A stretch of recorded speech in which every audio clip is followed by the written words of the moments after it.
It is such a pleasure to have you here this morning with us in Jamaica. And I will just give you a brief introduction to the CTU Network of Women.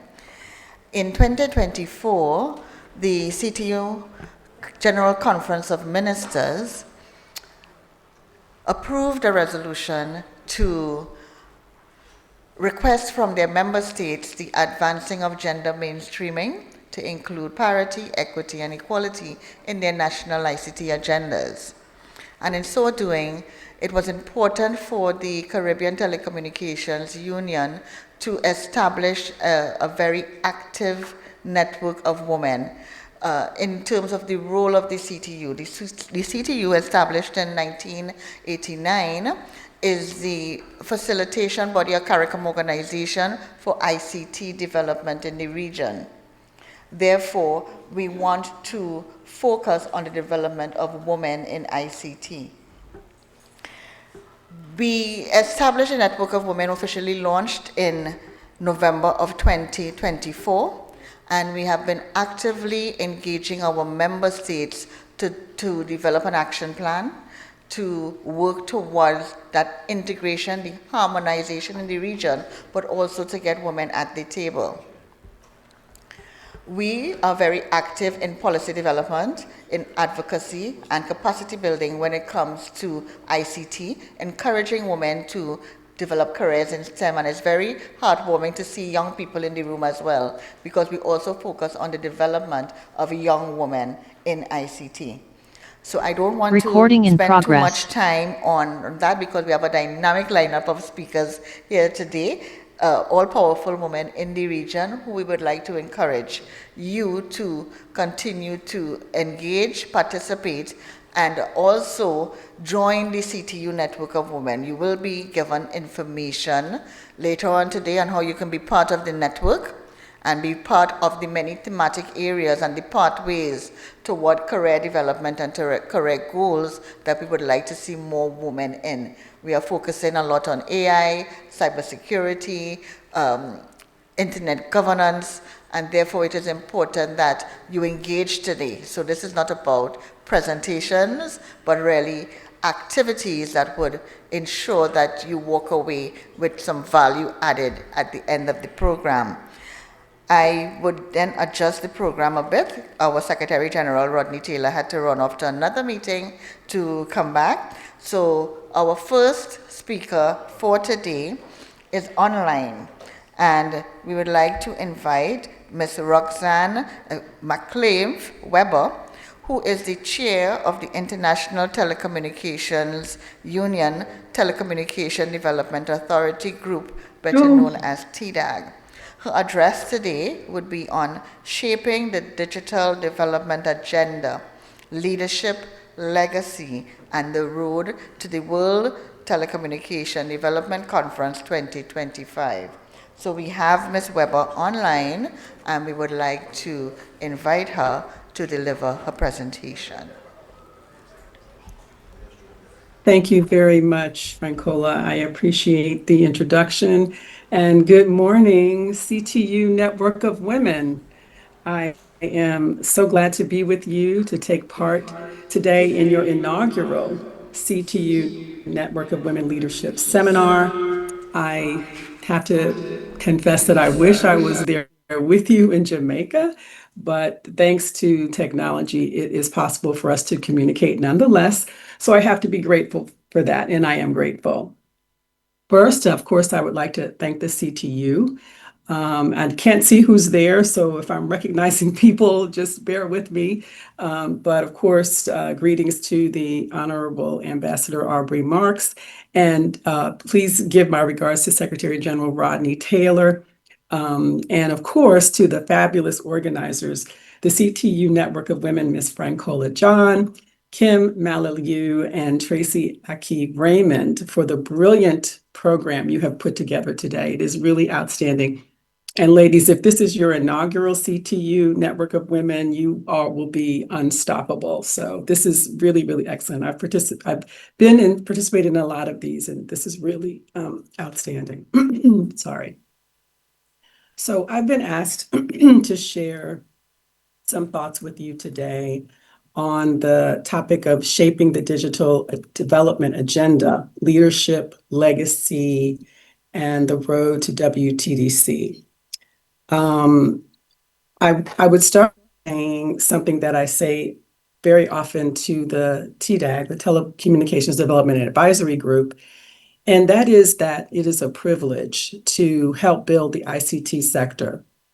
And because, no matter what else is going on in the world, what's going wrong in our countries, even in our own lives, and no matter what our differences with others may be, or even with each other, we are doing something good, fundamentally good, in working to advance connectivity, to ensure that everyone is connected and that women are a part of that story, a part of that narrative, that more people are seen and more people are included, so that when we come together collectively, even if it's electronically like we are today, when we come together to tap into the best of us, to strategize, to make decisions, to take actions, to develop plans, we are doing something that will increase the common good, the commonwealth.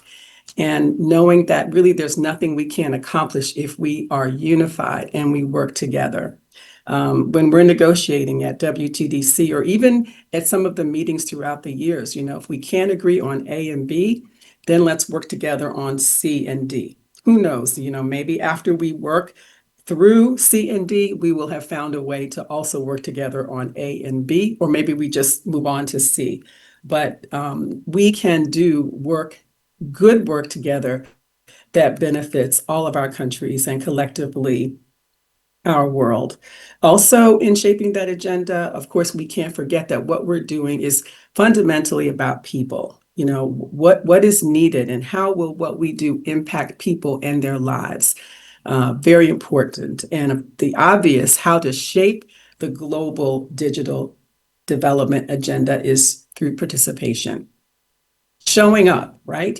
The community of persons with special needs have coined a phrase, nothing about us without us.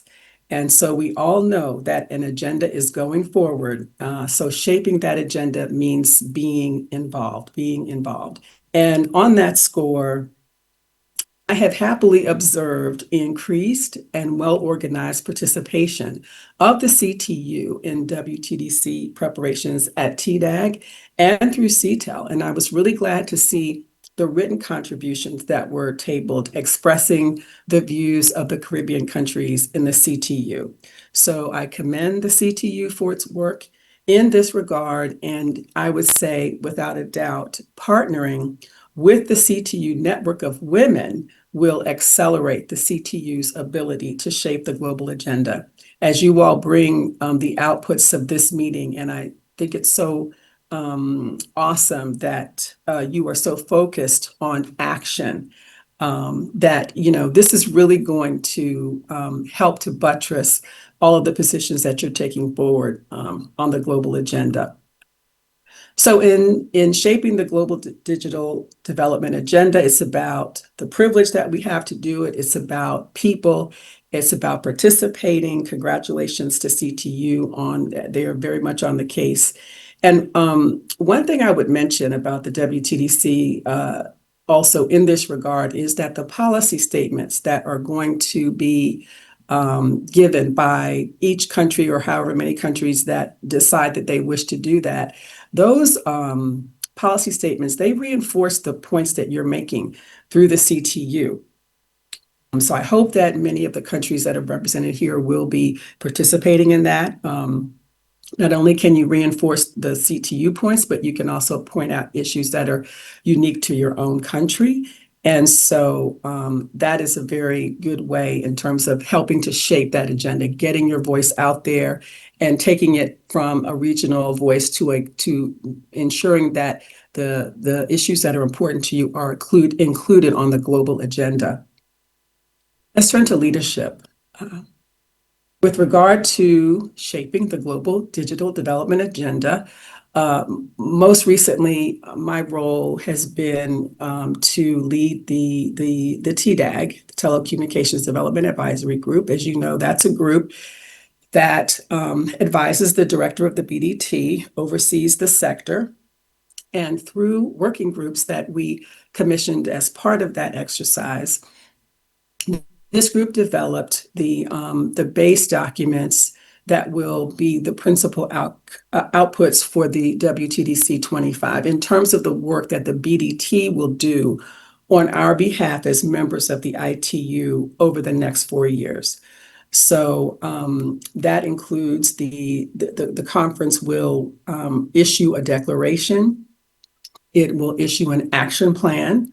It will make decisions and determine which study group questions that happen. Those are issues, individual communications issues that members come together and work very intensively on over the next 4 years to develop best practices and exchange ideas. I hope many of you can get involved in that process because there's a lot of knowledge exchange that goes on there. And we also developed some suggestions around resolutions that can be streamlined. Sorry, my voice was fine until I started talking. One point I'll make under leadership is that as a leader, it's important to understand your purpose. You have to understand, why are you doing this? What is the purpose, in my case, of the TDAG? And then a vision for where you want to go. And so in the TDAG, that was to oversee the sector in between the two WTDCs that occur, and to help plan for the WTDC that's about to happen in Baku, Azerbaijan. And I was very happy that we did that. We didn't spend the whole time looking at the shiny object of the WTDC, but we looked at the day-to-day operations. We looked at, how is the BDT carrying out this work? How is it impacting people in the countries? And I feel that we were able to keep that balance, as well as give the advice on the WTDC that would be effective to help the BDT director and his team put together a good conference. Now, the road to WTDC, oh my goodness, 47 more days and it will be here. I hope that many of you will be going, and I hope that you will also be able to join the Global Youth Celebration that is going to happen the day before the opening of the WTDC. Where we are in the road, aside from being 47 days away, is we had recently, it was this Monday, the interregional meeting where all the regions came together to try to discuss and to let each other know where they were in the planning process and what some of their priorities were. So that's the place to look to see where things are.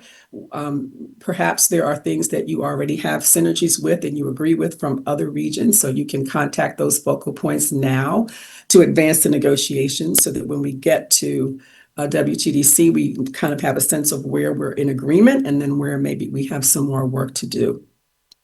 The final reminder I'll give you about the WTDC is that the deadline for contributions is October 27th. So there is more time. Of course, regional organizations can make contributions, individual countries, multi countries can get together and make contributions. But again, in terms of shaping that digital development agenda, the voices need to be there. You need to be there. And we've already covered the policy statements. Finally, legacy. So many of you are aware that I did work with 6 of the 7 directors that have led the BDT since it was created. And in that time, I have seen change and growth and evolution. And I think one of the best things that I appreciate about the time that I've observed all of this is how each laid a foundation for the next, which paved the way for the growth that I've seen, not only in the sector, but in the countries that they have, purposed to engage with and bring together so that we all can collectively grow. And so as I step down from the TDAG at this upcoming WTDC, I hope to have laid a foundation that others can build on in the way that I've seen others lay foundations.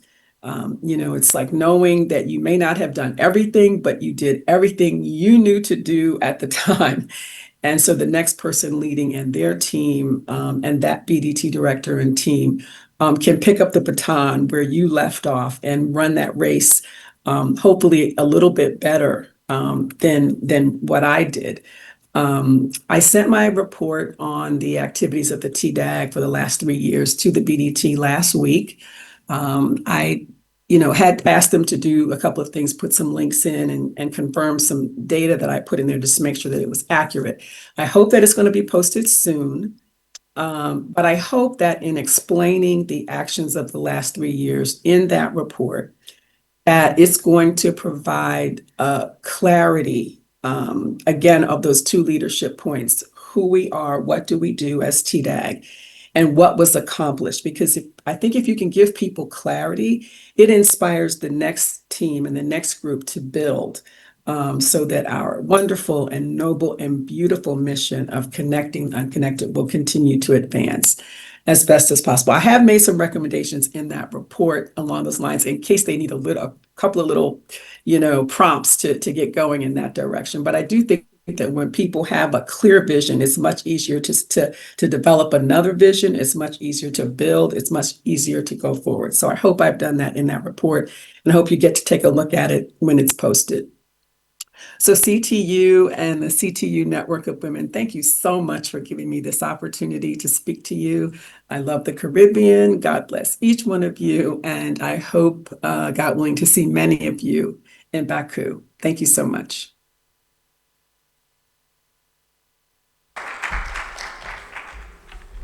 Thank you very much for that very great introduction, Ms. Weber.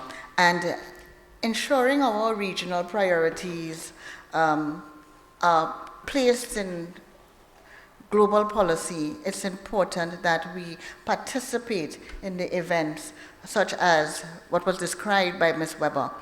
Annually, there are treaty-based events held by the ITU, the International Telecommunications Union, and as she mentioned, the World Telecommunications Development Conference, which takes place in Baku, Azerbaijan this year, is one of the most important events for the region when it comes to global policy.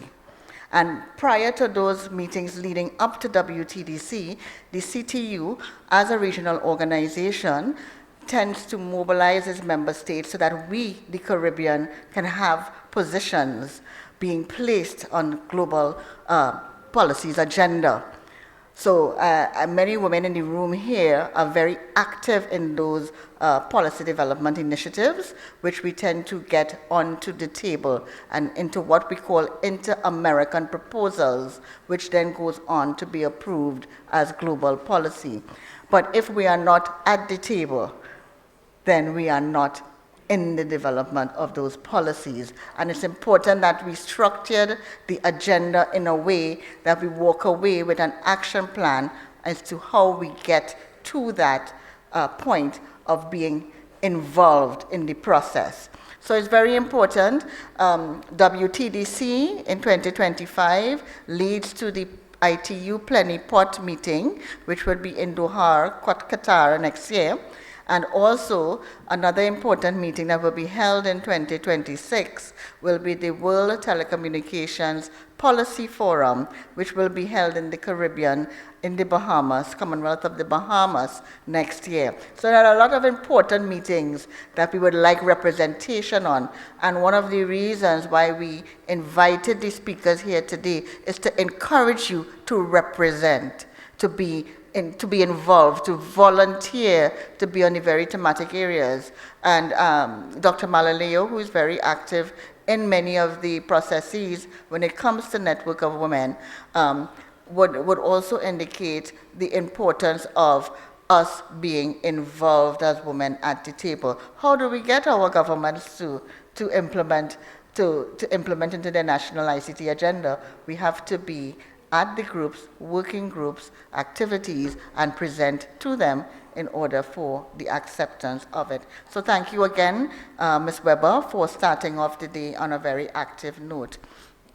Our next speaker, Ms. Sandria Maynard, has been a qualified barrister at law since 1998 and has practiced both privately and for the United Kingdom's Crown Prosecution Service. Her journey working in academia began in 2012 as a senior lecturer and advanced to an associate professor in law. So we now invite to the podium the very esteemed Ms. Sandra Maynard. Thank you.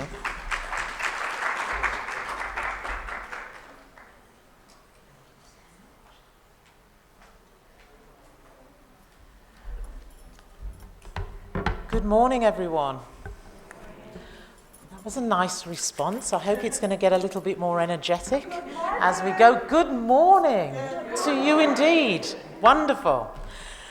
Right, okay, I'm glad that you started with my introduction being the shortest one possible, which is wonderful, because it does tend to go on a little, but just to introduce myself, I am the Pro Vice Chancellor for Global Affairs at the University of the West Indies, and we have a working regionally, should I add, based here at regional headquarters in Jamaica.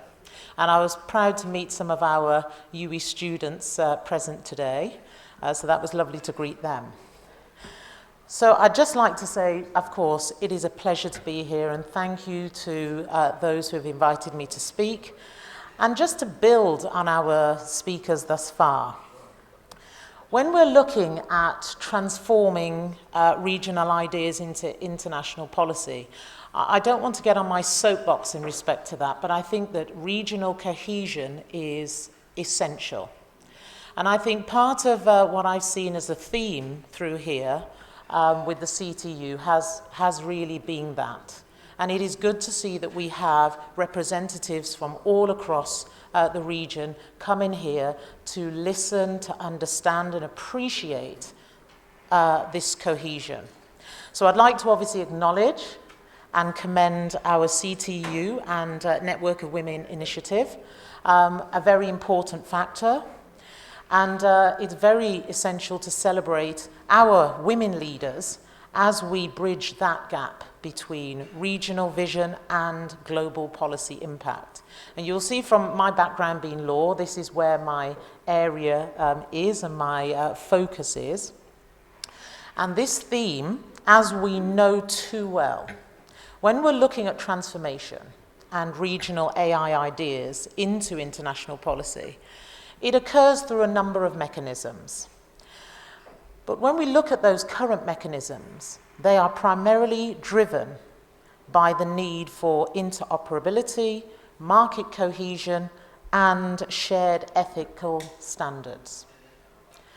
Now, we're in this globally connected world as we have now participate in, some of us more than others. I will say one of our colleagues and fellow speaker, we were discussing just earlier about how interactive we are in our social media forums, and we are not, so I am as guilty as many. But we also need to consider regional blocks, and our regional blocks act as laboratories for AI governance. And when we consider the frameworks, we must be part of this conversation. People refer to us as small island developing states. We're a talent pool here in this region. And I know people are sitting there with the English accent. I'm actually from Nevis. Yes, grew up in the UK, back in the region, and very proud to be back here. But what we need to consider is looking at how we set our frameworks. Now, I just want to look at our regional ideas, and we do have great ideas. But the unity of those ideas is what's going to give us a voice on the global stage. So we have some great success stories within the region. We have things around the CARICOM single ICT space. We have CTU, their pioneering work, and now the Caribbean Digital and AI Policy Framework. Now, the Caribbean If we look at what historically we have Brussels, we have the EU, we have the US, and all those developing countries. We need to have that voice, and I'm going to keep on focusing on that because I need us to work together. Coming into this regional space in my role has been a challenging one, because each of our respective countries have our nuances, we have our cultural differences, but we're still all here, and I'll give an example of climate change, the impact of climate change. We are all feeling it.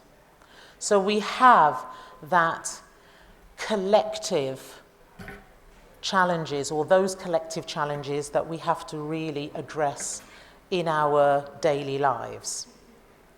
So what I want to look at is our shared values. Our shared values here: sovereignty, key. Each country needs to protect its own sovereignty. Secondly, inclusion. We work amongst and around the region in an inclusive way. Are we included in the global conversation? Also, resilience. There's no doubt about the level of resilience we have within this region. And that is one of those important areas, and it's not to be taken lightly. We find a way through. When disaster hits, we pull together. We shouldn't have to wait for disaster to hit, because what I don't want us to be in this space, the telecommunications space, the AI race, as I call it, we just don't want to be what we call a policy taker. We need to be a policy maker. We have to be in that space. So the process, as we know, normally governed by or characterized by what we call the Brussels effect. And we're all aware how large developed countries, markets, effectively set the de facto global standard. How many times have we seen this occur in our history? A lot. Are we going to allow history to repeat itself? That's the question. And despite our challenges, this is where we come to these conferences, we share best practices, we learn to work together.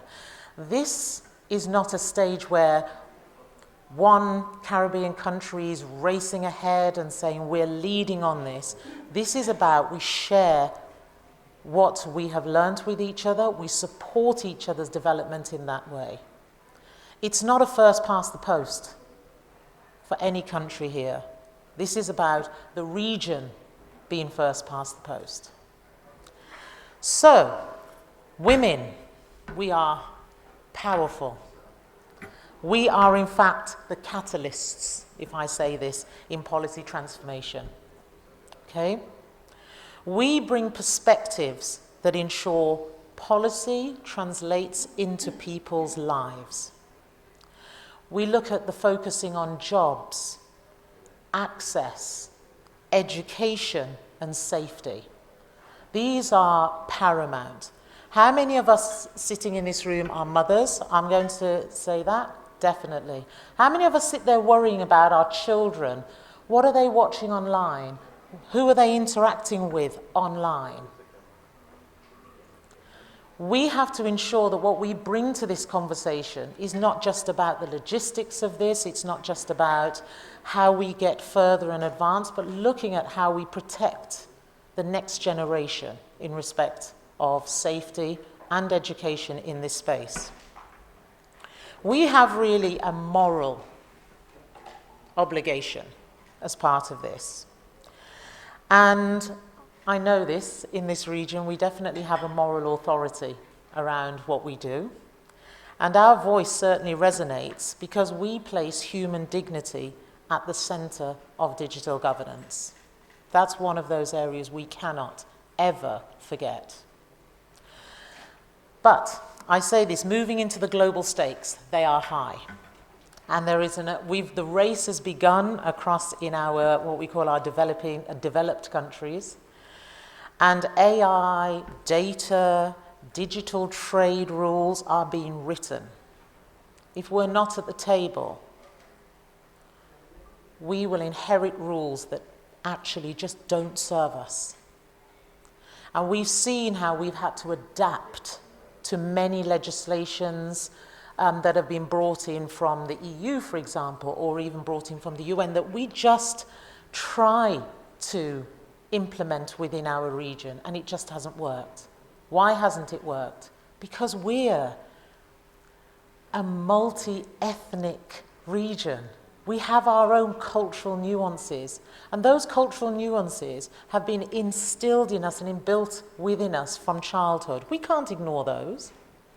So what our policies should be doing is acknowledging those, respecting them, and making sure that they form part of whatever policies we are going to ensure that we will implement. Now, policy without implementation. Infrastructure, let's start with that. It's just an aspiration. I don't want to say this, but coming back into the region, one of those mentioned to me on a number of occasions is our implementation deficit. We do like to talk about doing things, and we do talk a lot, and I think the conversations are very rich, they're very engaging, but they kind of sit as policies, and they gather dust, and they're beautiful. And we dust them across every now and then and say, oh, this is a wonderful piece of writing here. Are we actually implementing? In the majority of occasions, the answer is no. And I see colleagues here agreeing with me and saying, no, you've been there in many of our jobs, in many of our respective thematic areas. We come in, we have this lovely conversation, and then what do we do next? We turn up at meetings, we have this dialogue, which is important. Dialogue is essential, because what we do here as a region and entering into the global dialogue is important. But it's what we do here. We need to look at things around, we've got things like, for example, I've got examples here of national digital governance authorities being piloted. We have things like the Caribbean Digital Coordination Council as a regional backbone. But we need to start looking at how we're putting this into practice. And change is hard. Change is never easy. We don't like disruption to our daily routines. We like to sit there sometimes and think, well, if it's not broke, why do we need to fix it? Well, it's not about just it being broke. We need to fix it because we need to evolve. We are losing our young people to our developed nations. We are losing them. Why? Because they become frustrated. Because we are not creating those opportunities for them here.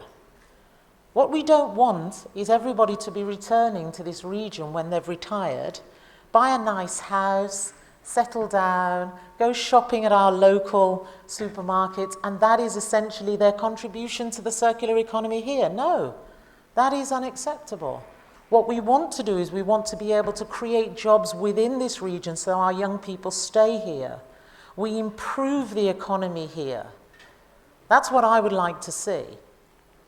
And I'm sure that many of you here would like to see that as well. Because who wants to go to a cold country? I've just run from there.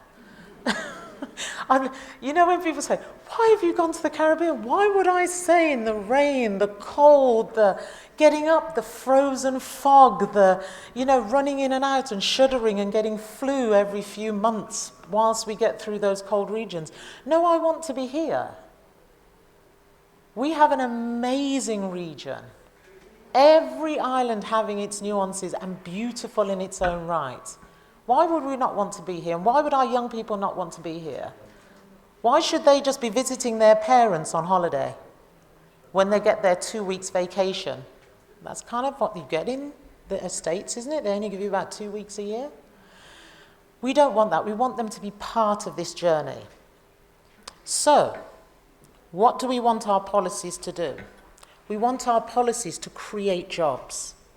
We want to build capacity in this region. And We want to protect our sovereignty. So what I ask today is that call for action.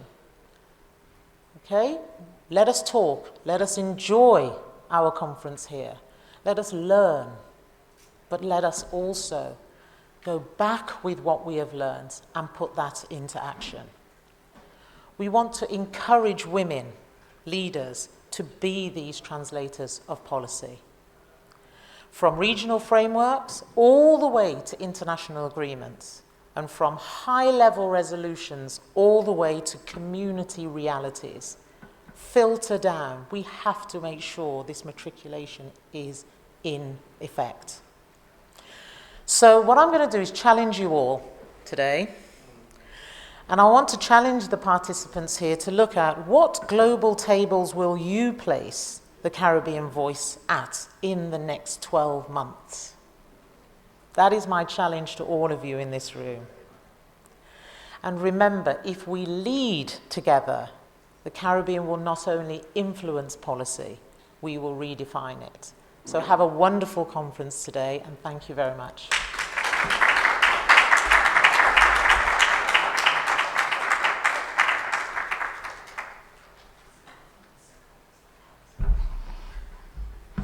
What a powerful address. Let's give her another round of applause. Thank you very, very, very much, Ms. Maynard, for answering our call to action. And that's exactly what you did. By show of hands, how many of you all are going to take that call of action? Yes. Yeah, absolutely, absolutely. And that's what we need to do. Not leave the policies on the table. Let's action them. Let's action them, because we as a region need to be proactive and take action. And that is exactly through the CTU of Network of Women and our affiliations, our partnerships. We are going to be a region that to be reckoned with. I can guarantee that. Our next dynamic speaker, my mentor, one that I respect highly, is Dr. Kim Malaleo. Dr. Kim Malaleo is Vice Chair of the Advisory Board for the Network of Women in ITUD and a coordinator of the CITEL's PCC1 program. And CITEL is actually our regional organization. When it comes to those policy development activities, we go through the Inter-American Telecommunications Commission under the OAS, better known as CITEL. And the PCC1 mentoring program, PCC1 is the Permanent Consultative Commission. And that is where Dr. Malaleo is the founder, one of the founders of that mentoring program. And I'm happy to say that over the past, we're in the second cohort, and over the past 2 cohorts, we have seen a great increase in women who are participating in the PCC1 program. So I really want to give kudos to Dr. Kim Malaleo for not only answering the call, but also establishing this mentorship program that can teach women how to get into these thematic areas. And just a minute, my laptop froze. Technology. Hold on a minute. So Dr. Malaleo this morning will speak on, her presentation will be from a Caribbean challenge to an international resolution. So please let us welcome to the podium Dr. Kim Malaleo.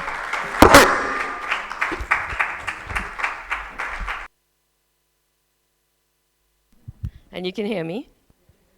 So I'm a woman, and it's not always clear. It's definitely not always clear, and my students will tell you that. But I am a woman. I'm a daughter, a sister, a wife, a mother.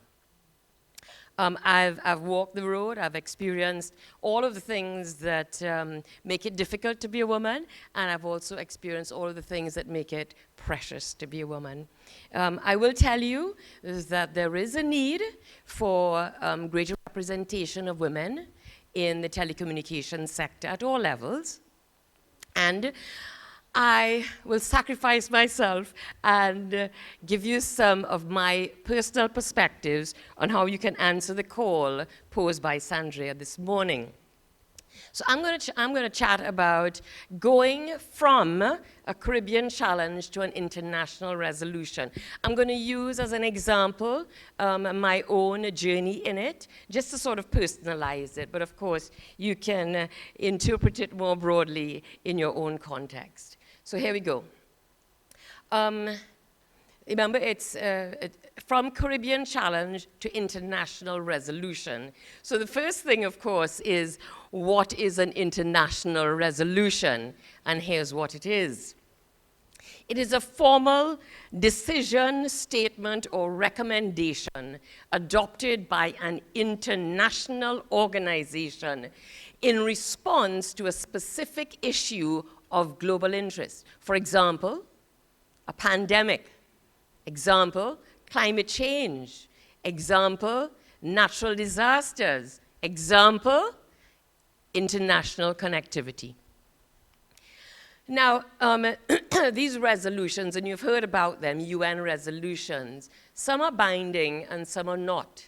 So a binding resolution is one for which a country can be held legally responsible and accountable, and is obliged or bound to that resolution. But there are other resolutions that are non-binding. And these, for example, like the UNGA, UN General Assembly resolutions, most of these express political will or moral authority and are not enforceable by law. So, we are here at the Caribbean Telecommunications Union ICT Week. So let us focus on those issues that relate to telecommunications and ICT. And when we think of that in the Caribbean, we think of course, the Caribbean Telecommunications Union, but we also, if it is that we are minded to play on the international stage, then we must also consider the OAS CTEL. As Francola said, CTEL is the Inter-American Telecommunication Commission, because that is a very important route, one very important route for us to sit at the table of international telecommunications to participate in the development and revisions of international resolutions that govern our sector, telecommunications. And ultimately, those international resolutions are formulated and adopted at the International Telecommunication Union, which is the UN Specialist Agency for Telecommunications and ICT. So you would have heard my absolute angel and rock, Roxanne, talk about the ITU and WTDC and TDAG. You have heard Francola talk about CTEL. So the focus, a lot of the focus that you hear of today is this WTDC. It is the World Telecommunication Development Conference. It is one of 4 statutory meetings of the International Telecommunication Union. And the reason it's special for us today is because that statutory meeting is held this year, as Francola said. Each of these 4, the WTDC, the WRC, the WTSA, and the PP, are held every 4 years, and then you repeat. Today, this year is WTDC, next year plenipotentiary, WRC is the next year, etc. The International Telecommunication Union comprises 3 bureaus: a development bureau, a standardization bureau, and a radio bureau.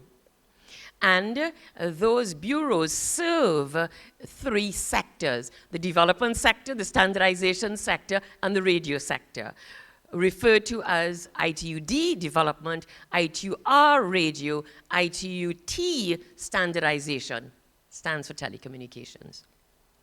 So each of the sectors has its statutory conference, WTDC, WRC, WTSA, World Telecommunications Standardization Assembly, every 4 years. And they all feed into the plenary, what we call the plenipot, which is also held once every 4 years. Now, the route to present, discuss, adopt, and submit inter-American proposals to the ITU is through CTL. And that is why CTL is important to us. The submission of resolutions does not have to go through a regional telecommunications organization, of which CTL is for all of the Americas. Submissions can come from separate administrations, which is to say governments. But the ITU recognizes a small number of regions of the world, and we sit in the region of the Americas. The advantage of making submissions to the ITU through the Regional Telecommunications Organization, RTO, CTEL in our case, is that there is strength in numbers. So if it is that an inter-American proposal, which has the support of the countries of the Americas, is submitted, it has greater strength than a submission from a single country. WTDC resolutions, and remember we're here to talk about international resolutions, WTDC resolutions are not legally binding.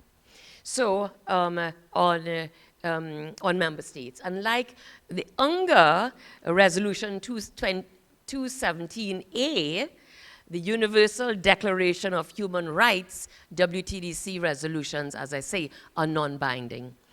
I had the privilege of being the chief rapporteur for the UN's Digital Public Infrastructure Safeguards Framework, and I built that entire framework on the foundation of the Universal Declaration of Human Rights, which is non-binding. But it is an expression of values that is, of course, a UN declaration. So WTDC resolutions are non-binding, but they're still significant. And they're significant as they express shared values. And you would have heard Sandria just talking about the expression of shared values. So while it is that our resolutions for WTDC are not legally binding, they are significant. They express shared values, they guide telecommunication and ICT development, they initiate and establish the foundation and legitimacy for funding, capacity building, and regional cooperation. So that's why we're focusing on this today.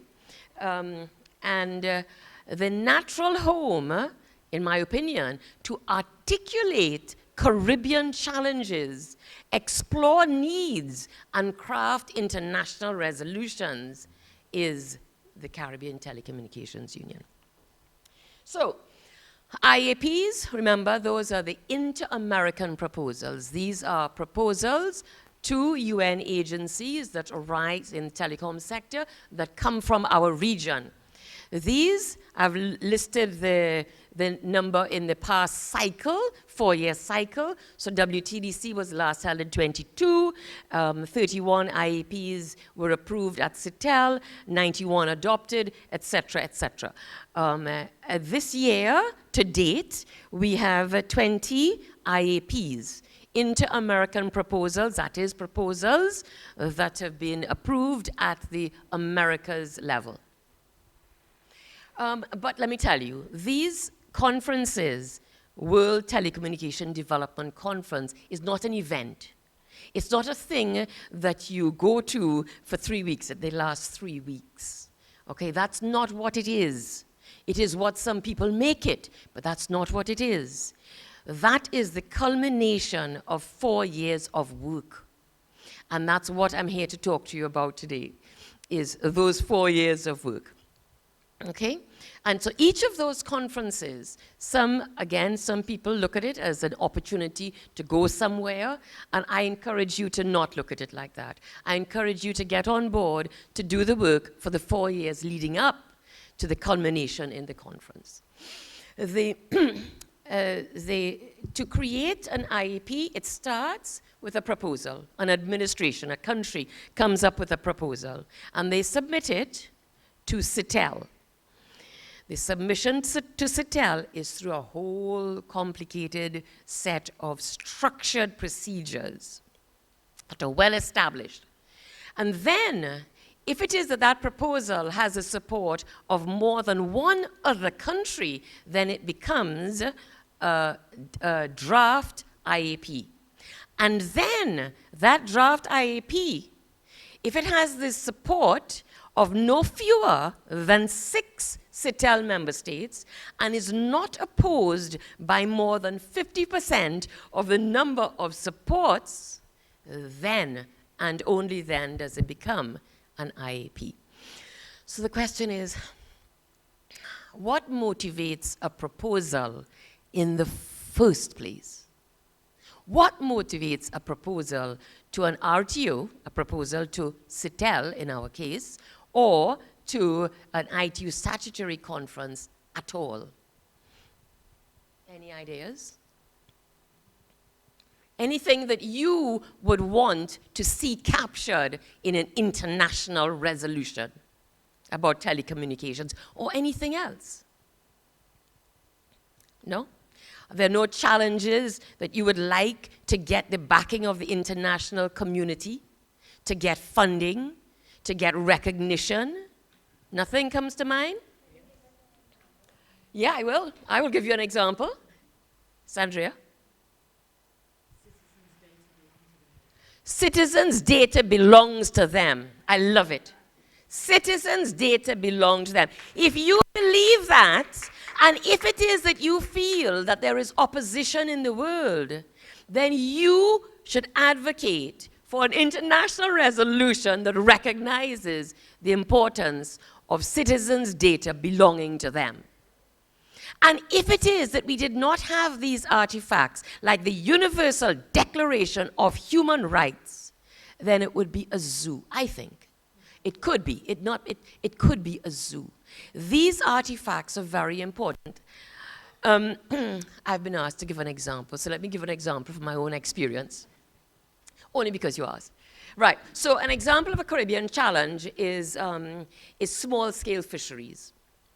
I'm just going to give this as an example. Fisheries and fishing is well recognized as being one of the most dangerous occupations in the world. Well established. Many organizations, including the FAO, UN FAO. Small-scale fishers are highly vulnerable. They are vulnerable socially, historically. They are vulnerable digitally. They are vulnerable financially. Not only that, they are vulnerable physically because they are at sea in undecked vessels exposed. Yeah? Now, it is that ICTs, which is our area of interest, ICTs are critical to both the lives and the livelihoods of small-scale fishers. I don't know if you heard yesterday the talk about USF, Universal Service Funds, and so and so. USFs, generally speaking, and many resolutions only recognize the underserved as those persons living on land. But they don't recognize those persons at sea. So, what we set out to do is we recognize that an enabling environment for ICTs is required to enable small-scale fishers to protect their lives and livelihoods. What does an enabling environment mean? At minimum, it means that ICTs, which are life-saving and livelihood-supporting, need to be accessible and they need to be affordable. This is not only a challenge that we face, and we face it profoundly. And it was only brought to my attention because I received a call from the ministry one day appealing for my help. It's not only a Caribbean problem, but I remind you that 94% of global fisheries is small-scale fishers, right? And 94% of the countries in CTL are either coastal or island. So I put it to the ITU several years ago, oh gosh, you know, what can we do about small-scale fishers? And so eventually the ITU, the CTU, and TAT, Telecommunications Authority of Trinidad and Tobago, partnered to facilitate a project called Smart Seas. If you were at the plenary yesterday afternoon, you'd have heard Tariq talk about the Smart Seas project. It focuses on the enabling environment for ICTs with a specific focus for safety at sea. It has 4 pillars: policy and regulation, operations, capacity, technology. And it is entirely transferable to other sectors and communities that are underserved or vulnerable, and it is extensible beyond these few countries of our original focus, regionally and globally. So I'm using this as an example of a challenge that we face in the Caribbean. It is a profound challenge, and I don't know about the other, well, I do know about many of the other countries, but certainly in Trinidad, ever so often we get these newspaper reports of deaths at sea. So in 2024, I presented at PCC1 meeting in Brazil. I delivered a presentation on Smart Seas to sensitize everyone to the issue. Oh gosh, sorry, forgive me, that's the wrong direction. The next, in Paraguay earlier this year, I went further. Now that the CTL community had been apprised and sensitized to the issues of this underserved community, then I posed to them modifications to the Americas initiatives that would be advanced to WTDC. And I also prepared recommendations for CTL to strengthen the enabling environment, blah, blah, blah, right? And then in the 47th PCC1 meeting in Chile, and in 46, the mods were and recommendation were approved. And then in Chile, in August 2025, the modifications to existing WTDC resolutions to support underserved and vulnerable, etc. So coming out of this challenge in the Caribbean, we sensitized CTL, and then we made some recommendations, and then we recommended modifications to existing WTDC resolutions. And so going into this WTDC 25, for the first time, we have modifications arising from the Caribbean.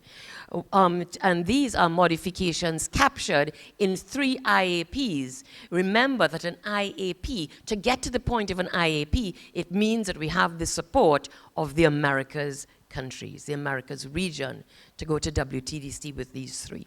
So the first is ITUD Resolution 37, Bridging the Digital Divide. IAP 4 is ITUD Resolution 11 on telecommunications ICT in rural areas, and IAP 14 is ITUD Resolution 34 on disaster preparedness. Not only that, which is focused on the development area, but also our work has fed into the radio communications area. In 45th PCC1 in Brazil in August 2024, when I sensitized the community, the CTL community to the plight of small-scale fishers, I also took the opportunity to promote the collaboration between the 2 permanent consultative committees in CTL. The PCC1, which focuses on the standardization sector of ITU and the development sector, and the PCC2, which focuses on the radio sector. So I presented I advocated for the collaboration between the 2 consultative committees in August 2024. In 2025 June, the BDT, that is the Development Bureau of the ITU, delivered a new unit, ITU Maritime Service, not you, but delivered a Maritime Service Publications and Notifications unit at the Regional Radio Communications Seminar in Honduras in June. Which is to say, the work that we have done has motivated the ITU to do capacity building in the region. More importantly, Very importantly, at the 45th PCC2, this is a different consultative committee, in June in Mexico, PCC2 of CITEL adopted the decision to support filling gaps in ITU radio regs compliance, blah, blah, blah. Details are not so important on the basis of time. Here's a message that we received from the floor. These are the people on the ground. Please allow me to read the message to you. I think it's darling. Well done to the team for the Smart Seas Toolkit for Disaster Resilience, Smart Seas project. At the CITEL 45th PCC2 meeting in Mexico, Trinidad and Tobago received much praise and congratulations for its work related to the updating of the ITU Mars, I have the expansion of Mars at the bottom, database for ship stations and coast stations by CITEL member states. Document 6207 titled Filling Gaps in Radio Regulation Compliance with Respect to Maritime Reporting, submitted by the administration of Trinidad and Tobago, was just approved unopposed at the final plenary session of CITEL 45th PCC2 meeting. During the 45th meeting, Trinidad and Tobago consulted with the administrations of the USA, Uruguay, Colombia, Dominica, Brazil, ITU, and the CITEL Secretariat in finalizing the document. Congratulations are extended to me and the team, the leading voice of this initiative. To me, so this to me is a success. Success is not necessarily a win at the end. Success is progress towards the end. Systematic progress. This, the first time I presented, was in 2024. We are in 2025. Before I presented, we implemented the Smart Seas project. Before we implemented the Smart Seas project over several years, I conceived of the project. So this is not a now for now thing. It's for the long game. Yeah? So here's the story, and this is what I'm here to tell you today. Targeted capacity is absolutely essential. We can't do things without knowing what to do. We shouldn't do things without clarity that Roxanne spoke about. So, understanding that in my own journey as a woman and as a human being, the easiest route for me to take a leadership role, the easiest route for me personally to be able to make any contributions of any value is on the foundation of understanding and knowledge. So, Francola mentioned the PCC1 mentoring program. Remember, PCC1 is a permanent consultative committee of CITEL. It is how CITEL does its work through two permanent consultative committees. So we established the PCC1 mentoring program, which provides support specifically for CITEL delegates to meaningfully participate in PCC1, as well as in ITUD and ITUT activities. That's our raison d'etre. And our target is women and newcomers into CITEL. The program comprises 3 pillars. Pillar 1 is no resources. We don't have any resources. All of our resources are voluntary resources. Our mentors, our mentees, what we call protégés, me, everybody, is just zero cost, okay, which is a great way to start, I think, always. We have a structured curriculum that carries protégés through all of the things you need to know to be able to contribute. And those things are very much about organizational matters. They're very much about processes. They're very much about procedures. And even more so, they're about protocols. Because apart from being a woman, I'm also from the Caribbean. And historically, the Caribbean, being part of CITEL and the Americas, has been terribly underrepresented at CITEL. So I would be at a CITEL meeting, and I might be, the only Caribbean person, or one of a very few Caribbean people, and we're not talking. Why aren't we talking? We're not talking, one, because we just don't have the capacity. Capacity as in knowledge, understanding. Two, culturally, we feel different. The majority, not all, but the majority of CITEL is Spanish speaking. And Spanish speaking does not only mean they speak Spanish, it means their culture is very different from ours. So we feel isolated, we feel different, we don't feel like we can contribute. Forget that. Forget it. That's in the past. Go brave. So anyway, the curriculum, the structured curriculum is very important. And then CITEL uses two formal languages, English and Spanish. So we do the translation from the voluntary contributions. We do translation using all kinds of strategies at zero cost. It's real drama. And then the third pillar is engagement. So the engagement is, it's flexible mode, we leave the schedule up to the proteges and mentors. I love this program, it's very dear to me. This is coming to the end of the second cycle. So each cycle uses a particular statutory meeting of the ITU as a focal point to sort of learn on the job, sort of just-in-time learning. So the theme for this cycle has been the road to WTDC. We started in November of last year, and we end on the final day of WTDC. And you'll see in between, there are many bits and pieces.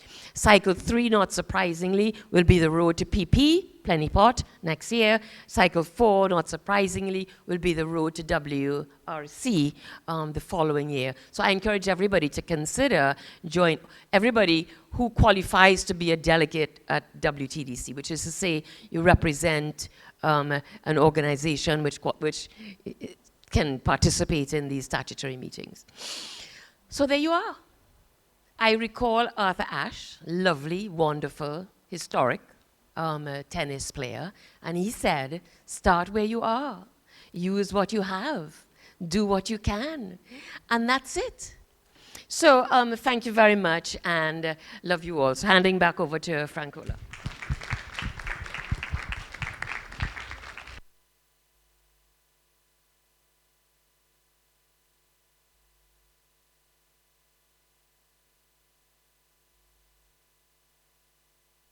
The energy. Let's give Dr. Malaleo another round of applause. She really set the pace. She really set the pace and really set the framework for today's agenda. She gave a description of exactly what it takes to act. She is an advocate, and she is very passionate about that advocacy.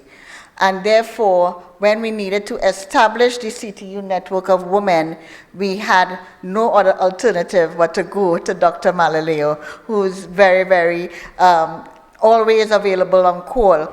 And one of the things I want to put into perspective today is the reason for the leadership seminar within the ICT week. The CTU ICT week is our signature event annually. And it is the event where our General Conference of Ministers, who's actually meeting in another room today, really makes all of the decisions when it comes to the CTU. We have 20 member states, soon to be 21, and those ministers come to our statutory meetings to make decisions when it comes. So when they decided last year to establish the CTU network of women, then you understand the importance that they're placing on gender diversity within the CTU network of women. And the seminar today aims to do just what Dr. Malaleo said, participate and make an impact. And the reality is, when we go to these regional meetings, the inclusion and gender diversity falls under meaningful connectivity. And when she spoke of what challenges we face, everything that comes to do with telecommunications and technology, we experience it on a daily level as part of our lives. So when we talk about meaningful connectivity, if we are not at the meetings where we are having an input onto how these decisions affect our daily lives, then the decisions are made without us, but we also have to live it daily. So the purpose of the meeting was, one, to foster leadership skills and strategic engagement and policy influence. When we talk about working groups and things that affect us, we focus on the thematic areas that we're going to focus on later. Artificial intelligence, we hear it, it's a buzzword. How does it affect us daily? Cybersecurity, you talk about the vulnerabilities that different vulnerable groups or the underserved experience on a daily basis. Those are challenges that we face daily. As a region, infrastructure, climate change, we are in a hurricane belt. Actually, we're in the middle of a hurricane season, and many of our member states, when they're affected by climate change, the telecommunications infrastructure is damaged. How do we make certain decisions? And Dr. Malaleo started off by saying, I'm a woman. Women bring a different perspective to decisions, but we are not at the table, all right? But the decisions are being made. How do we get there? So this seminar serves as the catalyst for increasing Caribbean women influence on these global ICT policy making, policy leadership sessions, and how do we mentor the younger women to decide to take these career pathways. So just to give the objective, because when we go on to take the break and we come back from the break, our presenters will give particular pathways towards how we can contribute, how we can take part in certain thematic areas that the CTU focuses on for the region. And those thematic areas are artificial intelligence. We are looking to establish working groups and activities where you, joining the CTU network of women, can participate in the activities of these working groups. Cybersecurity working group. How do you protect yourself? We are being attacked daily through cybersecurity. It is happening whether we are participatory or not. So how do we engage into how it affects us? And when we ask our member states to put national ICT gender parity into their national ICT agenda, it takes working groups within each country, each sovereign country, bring it to the CTU for that harmonization of policy to present to CETEL and then to get into the global policy. So it really takes action. It really takes the action. We talk about internet governance, and we, again, are hoping to have greater representation at the United Nations Internet Governance Forum, where we attend annually, but our delegations have very little women attending these meetings. How do we get into that multi-stakeholder engagement? Satellite technology.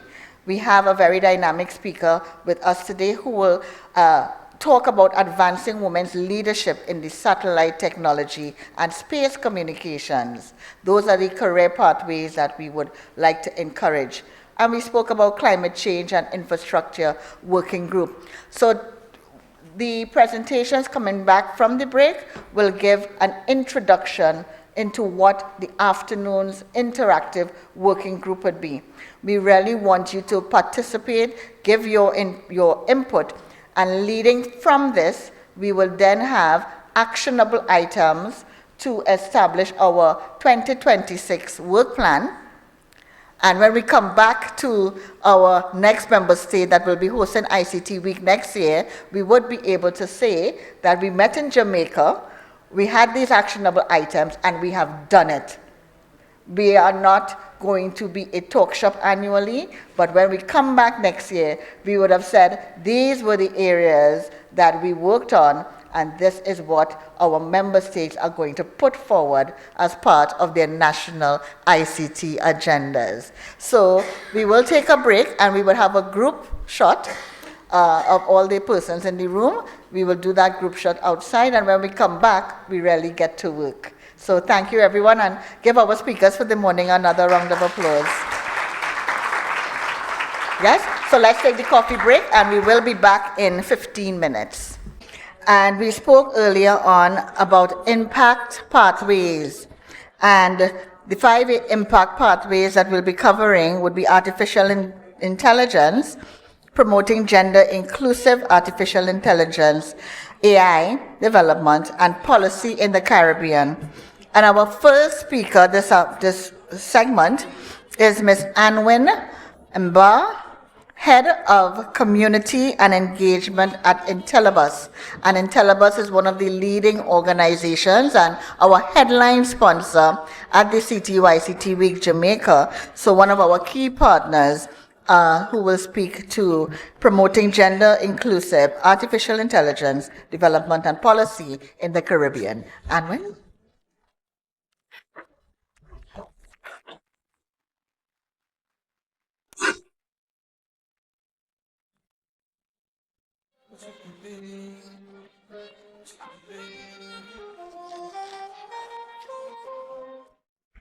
Awesome, perfect.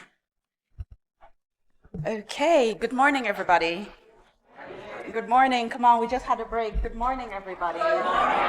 Okay, now we start the work. This is where the work began. So Andrea this morning, she was able to set the context in regards to why we need to take action.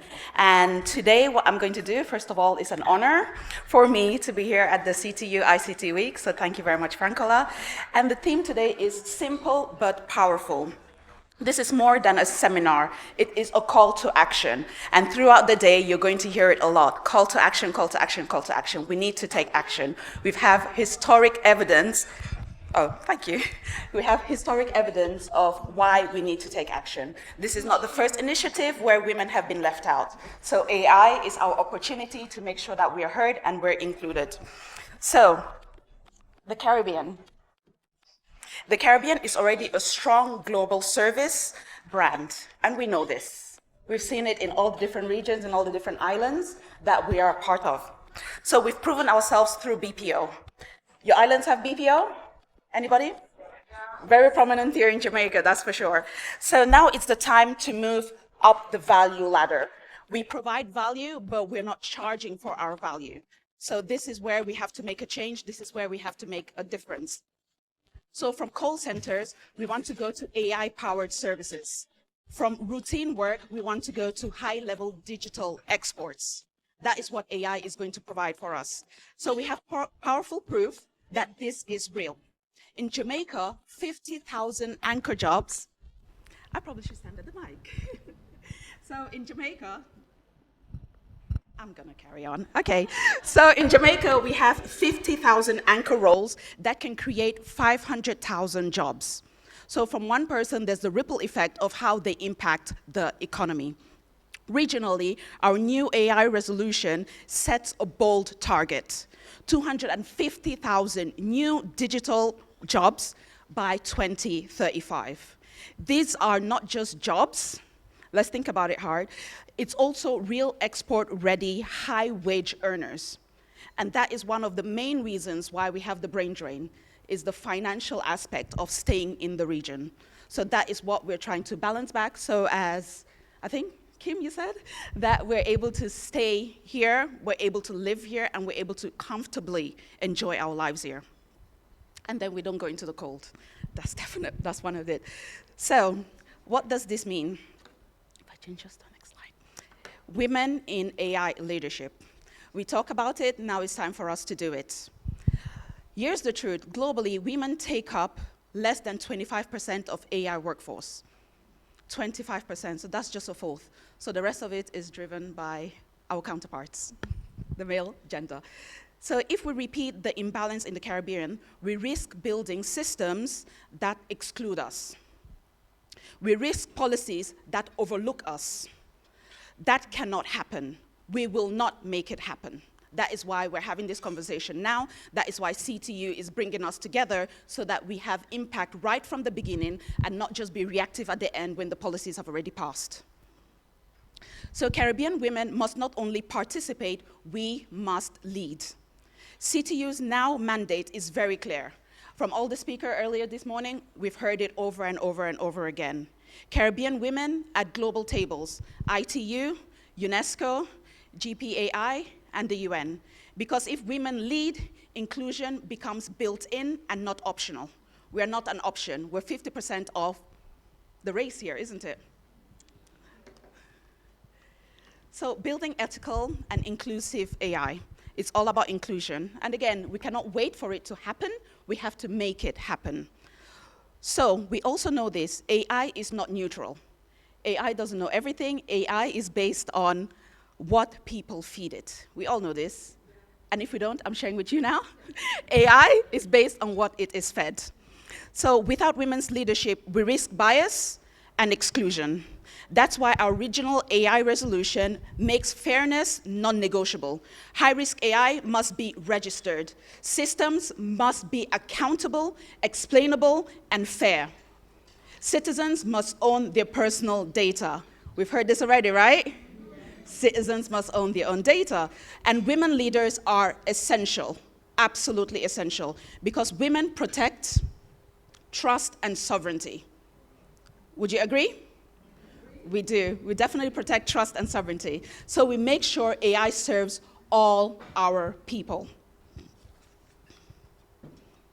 And what does that look like?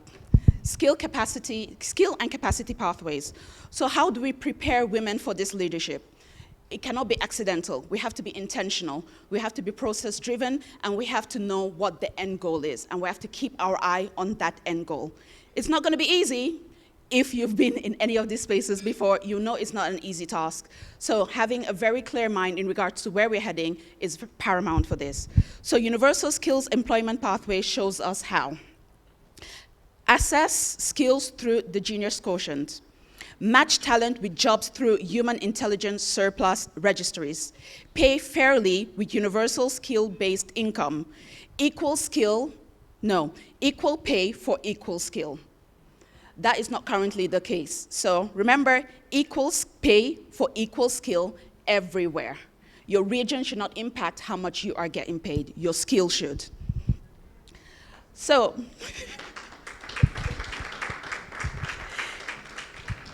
and here's the pipeline we use. So from hackathons, we go to the AI Academy, and then from the AI Academy, we go to digital job cities. Anchor roles for women are everywhere. Let's not be typecast into the fact that AI is only for those in technology. It impacts every single industry.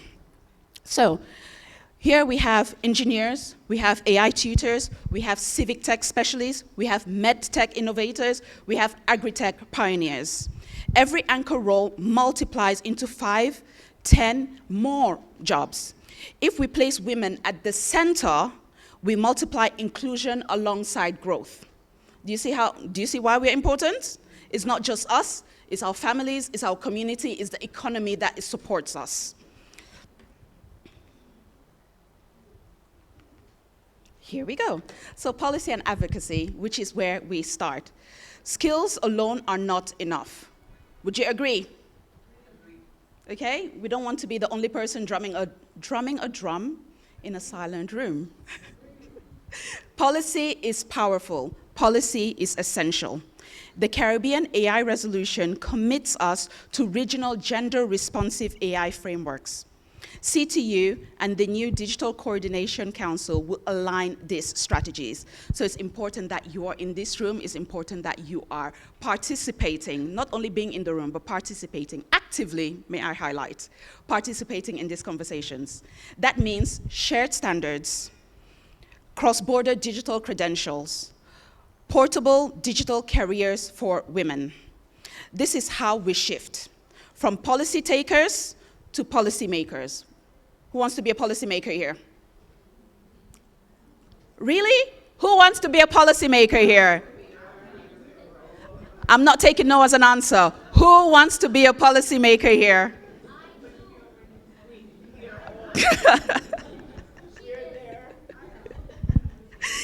That's fantastic. So from policy takers to policymakers, from being shaped to shaping the future. Okay? So it's about time for us to be proactive rather than reactive, which we're so tired of. So what's the call to action today? Another word we're going to hear a lot today, and also is not a call to action. We are taking action from today. The focus groups will start bringing that into reality in regards to exactly what that action looks like, what that roadmap looks like. So what do we do starting today? Adopt gender responsive policies. AI policies may I highlight because that's what I'm focused on. Launch a Caribbean Women in AI mentorship program, which Francola has already mentioned earlier, and also bring digital jobs to deliver 250,000 jobs by 2035. And here's the principle to remember: equal pay for equal skill everywhere. If you remember nothing from my talk, equal pay for equal skill everywhere, okay? Thank you. So now we move to the vision, from vision to action, which is the focus group that we're going to have in about an hour. So why are we going into the working groups? For the AI working group, your mission is very clear. So if you're on the AI table, make note of this. Bring more Caribbean women into AI. That is our first mandate. Shape ethical, bias-free AI. That's our second mandate. Build skills through academia and industry partnership. We cannot do it alone. No? Did I glitch the matrix?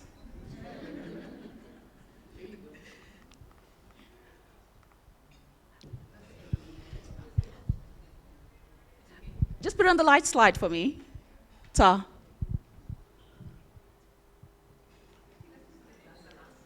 That's the last slide. Awesome sauce.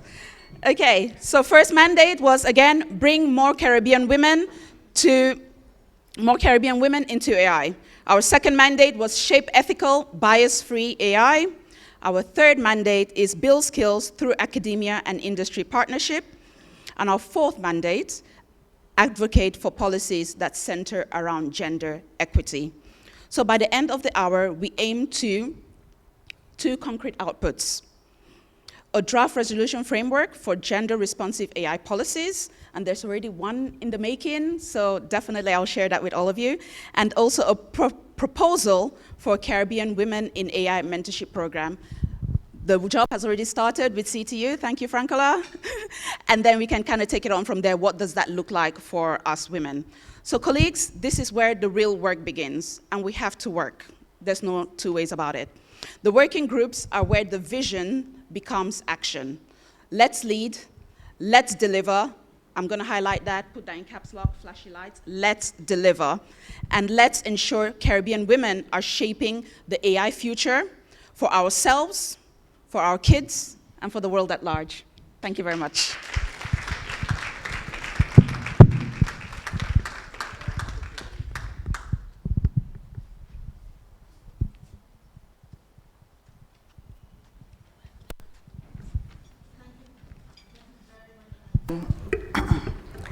And one of the things, I'm a mother of 2 daughters, 29 and 25. And when you go through a career pathway, there's sometimes you enter university and you don't know what you want to do. You don't know where the jobs are. What are the labor market surveys? What should I get into? And when Jess spoke of 250,000 jobs in AI. In AI, 20 years ago, who would have thought that there would now be a career pathway for AI? So thank you. And therefore, I'm so happy again that we have university students here. Even though you have chosen one pathway, you can then choose another. Technology is ensuring that we evolve and we continue to do so, and we can change career pathways along the way. So very happy to hear where we can direct persons for capacity building. Dr. Malaleo spoke earlier on, how can we identify challenges? Capacity building opportunities is a challenge in the region. How many women pick up the challenges that are being offered? Do they know of it? Awareness is also another challenge. funding is also another challenge. So when we engage partners, such as Intelibus and other partners with the CTU, and I must indicate, the CTU recently became an affiliate member of the EU, Latin America and Caribbean Network of Women for Digital High-Level Digital Policy Making. So as an affiliate member, we have a representation at that table in order to create partnerships. So the CTU is really that facilitation and lobbying body, that network of women, that would establish partnerships so that our members and again, our citizens, our women, have the opportunities and know of it. So before yesterday, did you know there were 250,000 jobs that's going to become available? And who's interested in taking up a career path in AI? Yeah, so let's take up those opportunities. Another dynamic area that is taking hold in the region is satellite connectivity. So we're adjusting our agenda a bit, because our speaker has another engagement, and I would invite Ms. Isabel Moro, who is the Director General of the Global Satellite Operators Association, better known as GSOA, that represents the interests of 70 members in the satellite ecosystem. Ms. Moro has 25 years' experience in the telecoms and technology sector, starting at GSMA, where she was responsible for government and international affairs. In 2015, she joined the World Economic Forum as Head of Information and Communications Technology Industries, managing the portfolio of over 60 plus companies globally and leading initiatives on inclusive and digital transformation. And her story is dynamic as to how she got into satellite communications. Ms. Moro will speak on advancing women's leadership in satellite technology and space communications, which will be a thematic area for this afternoon. I now invite to the stage Ms. Moro.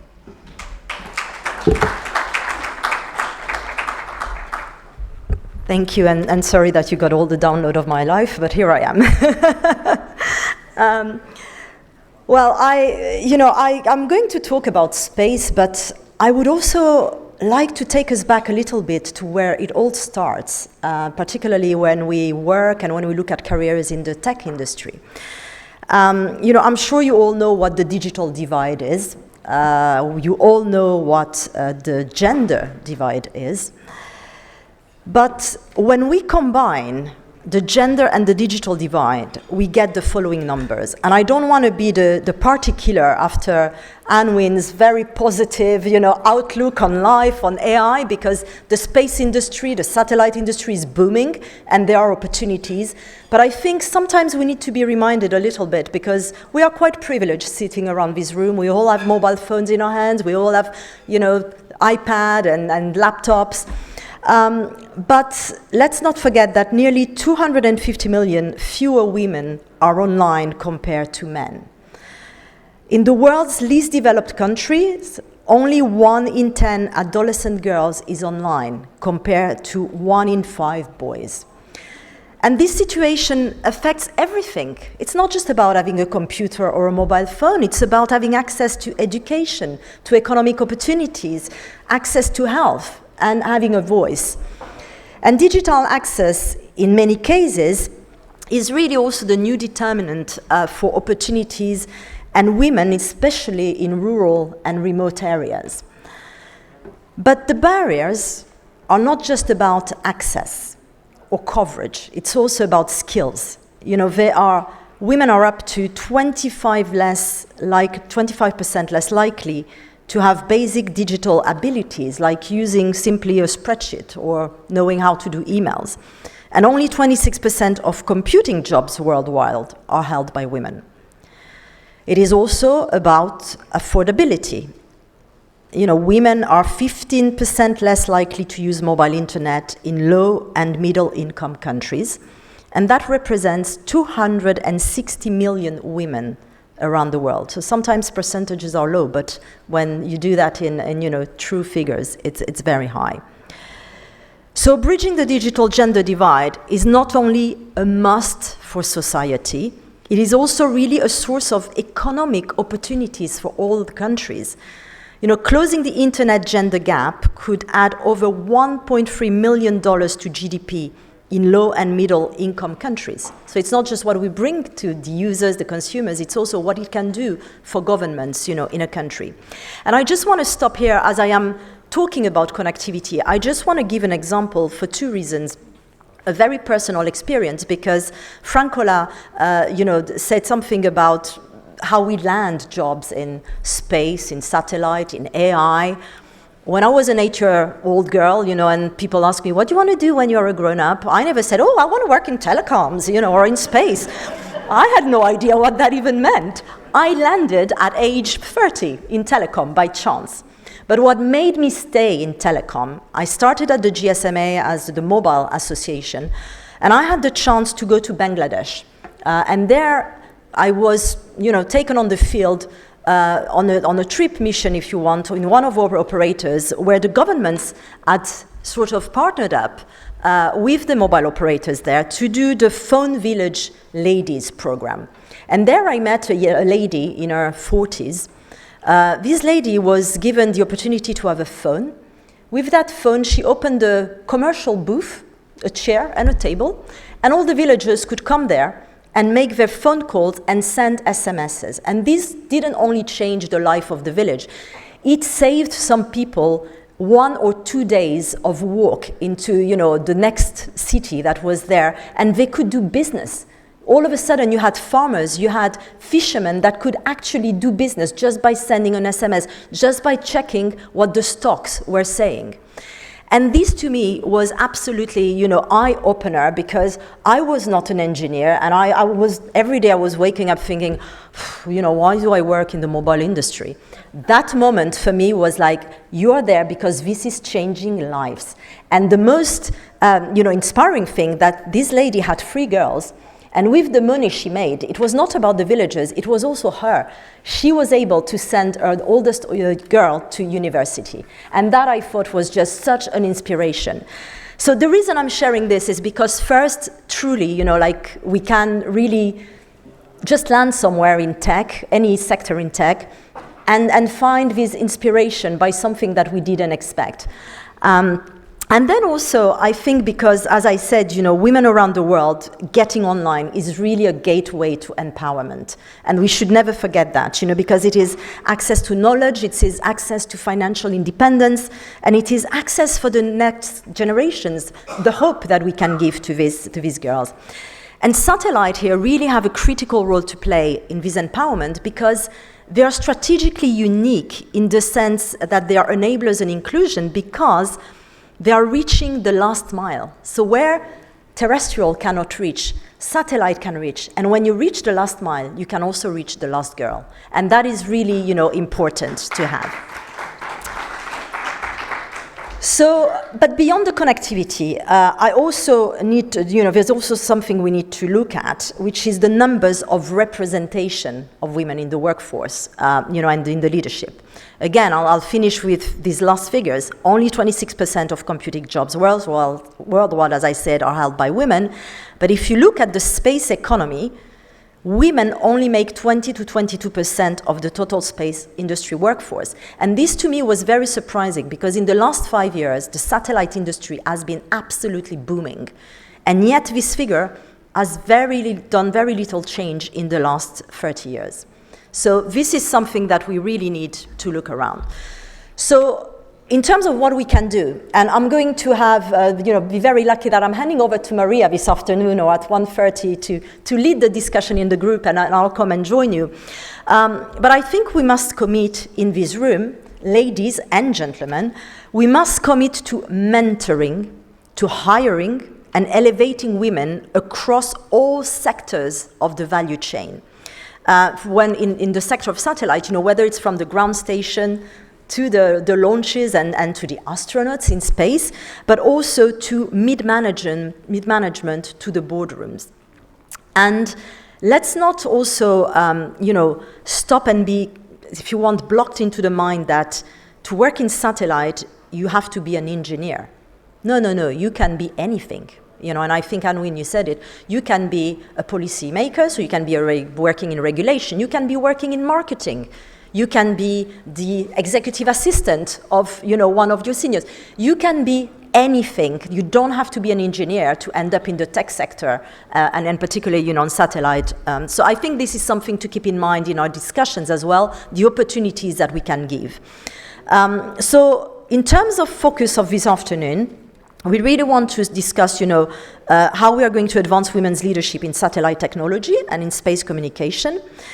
And the key discussion points for you, Maria, to lead will be to look at the career pathways in space tech, so encouraging women, to enter satellite engineering, but also any other area that can lead them to satellite if that's their interest and it's not their starting point. But also capacity building and public-private partnerships, how by collaborating with global space agencies, with regional and national space agencies and private sector partners, how can we build up this capacity building? And in terms of outputs, it would be great if we could come out of this discussion, at least in that group, with a proposal for a Caribbean Women in Space mentorship initiative, and policy recommendations for gender inclusive satellite connectivity activities. So I just want to conclude by saying that we need to ensure that we support the next generations. That's us, that's incumbent on us in this room, to get the motivation, the inspiration, the experience, and the knowledge, and above all, the confidence to know that they are as good as men, if not better in many cases, and be the role models of tomorrow in our booming satellite industry, Maria. Thank you very much.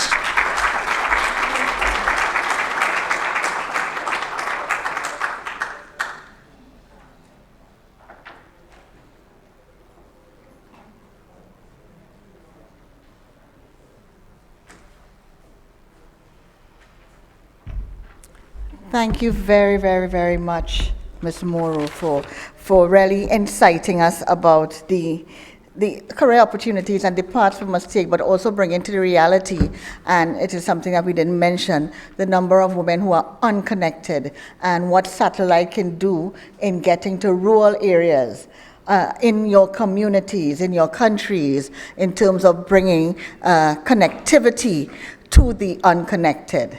All right, so thank you very, very, very much for that. We move on to one of our online presenters, Ms. Carol Roach, who is the chair of the Multi-Stakeholder Advisory Group of the United Nations Internet Governance Forum. And as mentioned before, the CTU, who we are hoping to increase our delegations attending these very important events. And therefore, we do attend the UNIGF every year, but again, very little Caribbean representation. So it was very great to hear. We have a number of women in the room who are chairs and vice chairs and committee members of these international groups, but we want more.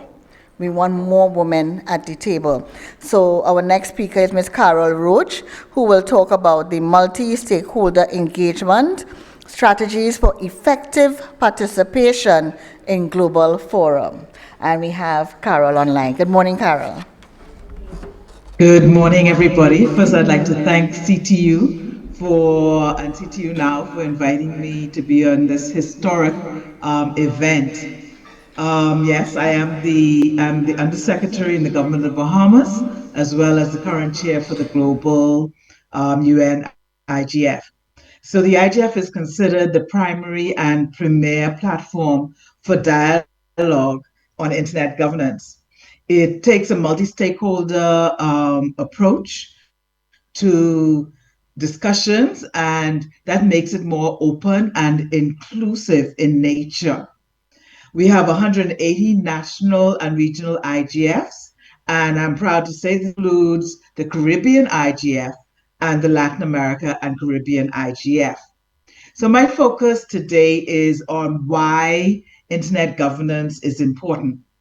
Now, we would have heard Sandria steal my line today, saying that women need to be their own catalyst. And this is so true. We are marginalized offline, and this has been carried over into the digital online sphere. It is why we need to actively participate in the development of internet and digital governance policies and standards.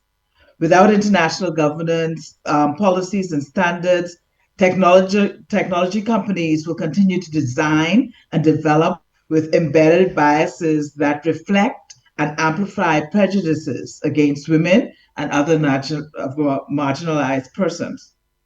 Let's look at some examples. A hiring system based on historical and statistical data that shows that men are predominant employees and have the highest pay.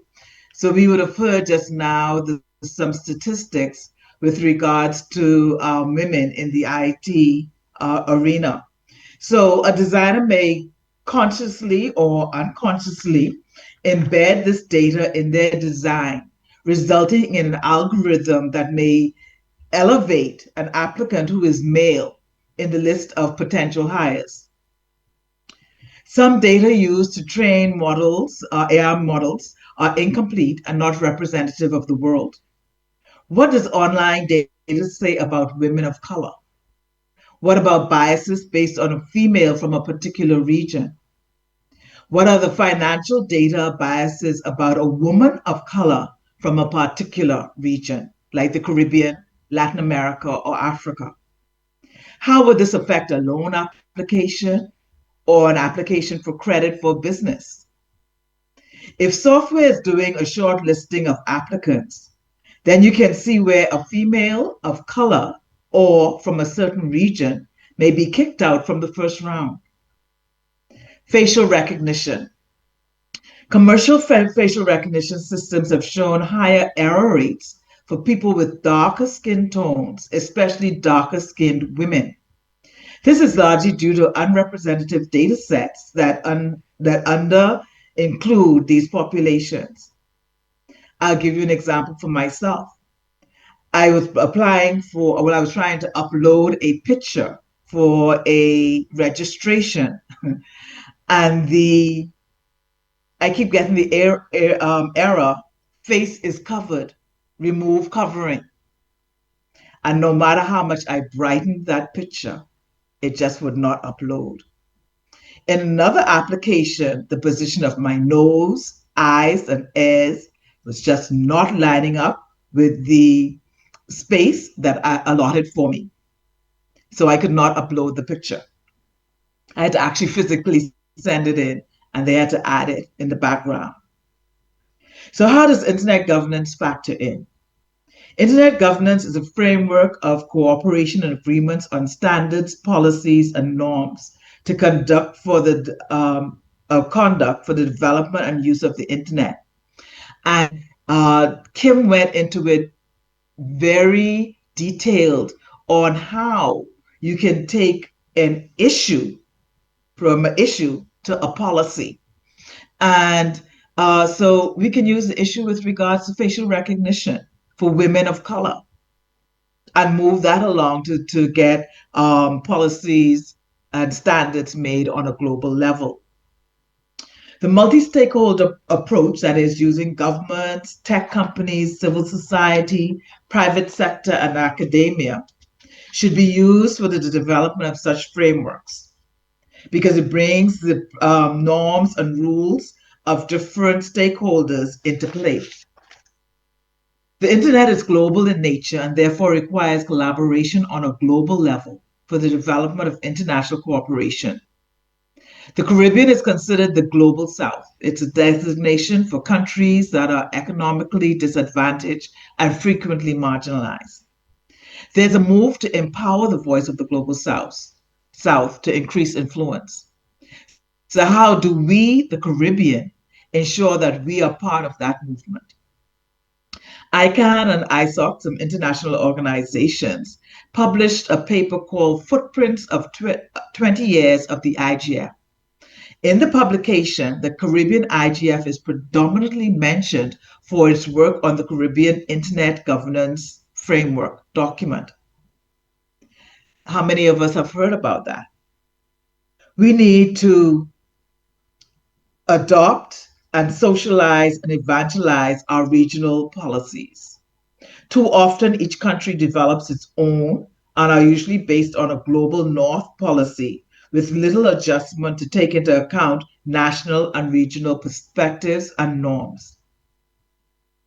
So I end by asking you, how many of you have attended a Caribbean IGF or a global IGF? How can we ensure that CTU NoW is active on the regional and global level? And later on in the workshop, I want you to think about these things.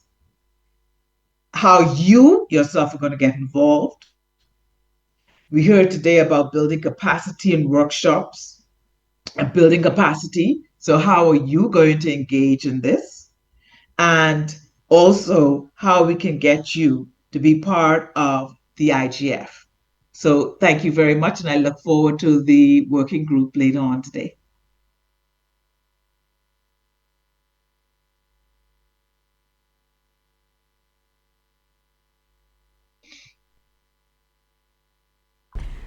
Thank you very much, Ms. Roach. And again, so many areas that affects us daily that we have to get involved to. But I was asked for us to start question and answers. Anyone has questions? We have the roving mics on the floor, that if you want to ask our speakers that have gone before any particular question that you had burning, instead of waiting on our session, we can take one or two questions and ask the speakers to answer.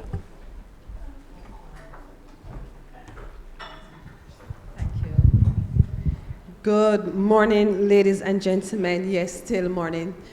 Thank you very much. This session has been so wonderful, not because it's a women's leadership seminar, but because of the issues that we're addressing. Because I'm not just here because I'm a woman.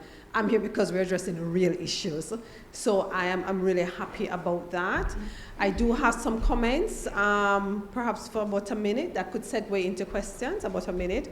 Firstly, thank you very much to Sandria for that whole framework for understanding that policies should create employment, capacity building, and protect national sovereignty. It's important that we have the sound bites of the frameworks to guide us, because you can get lost in a lot of information, but these guideposts are simple, easier to remember. I appreciated the presentation that was futuristic. Well, not futuristic, it's the now, regarding how we're going to create jobs in AI. And I like the mapping again. Frameworks are very important for people to latch onto and continue. So I love the framework as to how you can actually map, how you can get there. And Kim, of course, you've been doing sterling work for many years. Now, here is the issue that I have. So, Anwi, you are great here. People like myself and others in this room, we had an opportunity sometime back in time, as a colleague from GISOA mentioned, to fall into this area because it was another era. Now we have to be more intentional in terms of getting people into the technology space without you necessarily have to be a technical person. So as we go through today, I'm hoping that we'll find a way. I also encourage us. I represent Liberty Caribbean and Flow, just to remind you, but also to say that we have to look wider, because it's an era now where we have to collaborate. Once upon a time, government did all of these things, but a lot of those stuff have now jumped out of the government space into private sector hands. So we definitely need to use the different channels we have to grow our people wherever they are. So I'm looking forward to that conversation later on, and as we continue these groups. Thank you very much. Thank you. As we move on with the agenda, I now invite to the podium Dr. Munifia Hewling, Chief Executive Officer of Hewling KP Product Solutions. And she's one of the leading cybersecurity experts, Lady of the Soil in Jamaica. and one that is highly reputable as a cybersecurity strategist and policy advisor, helping governments and institutions build robust digital defenses, manage cyber risk, and respond to evolving threats. And she will also cover cybersecurity skills development, addressing the shortage of female cybersecurity experts in the Caribbean. Dr. Hewling, I now invite you to the stage.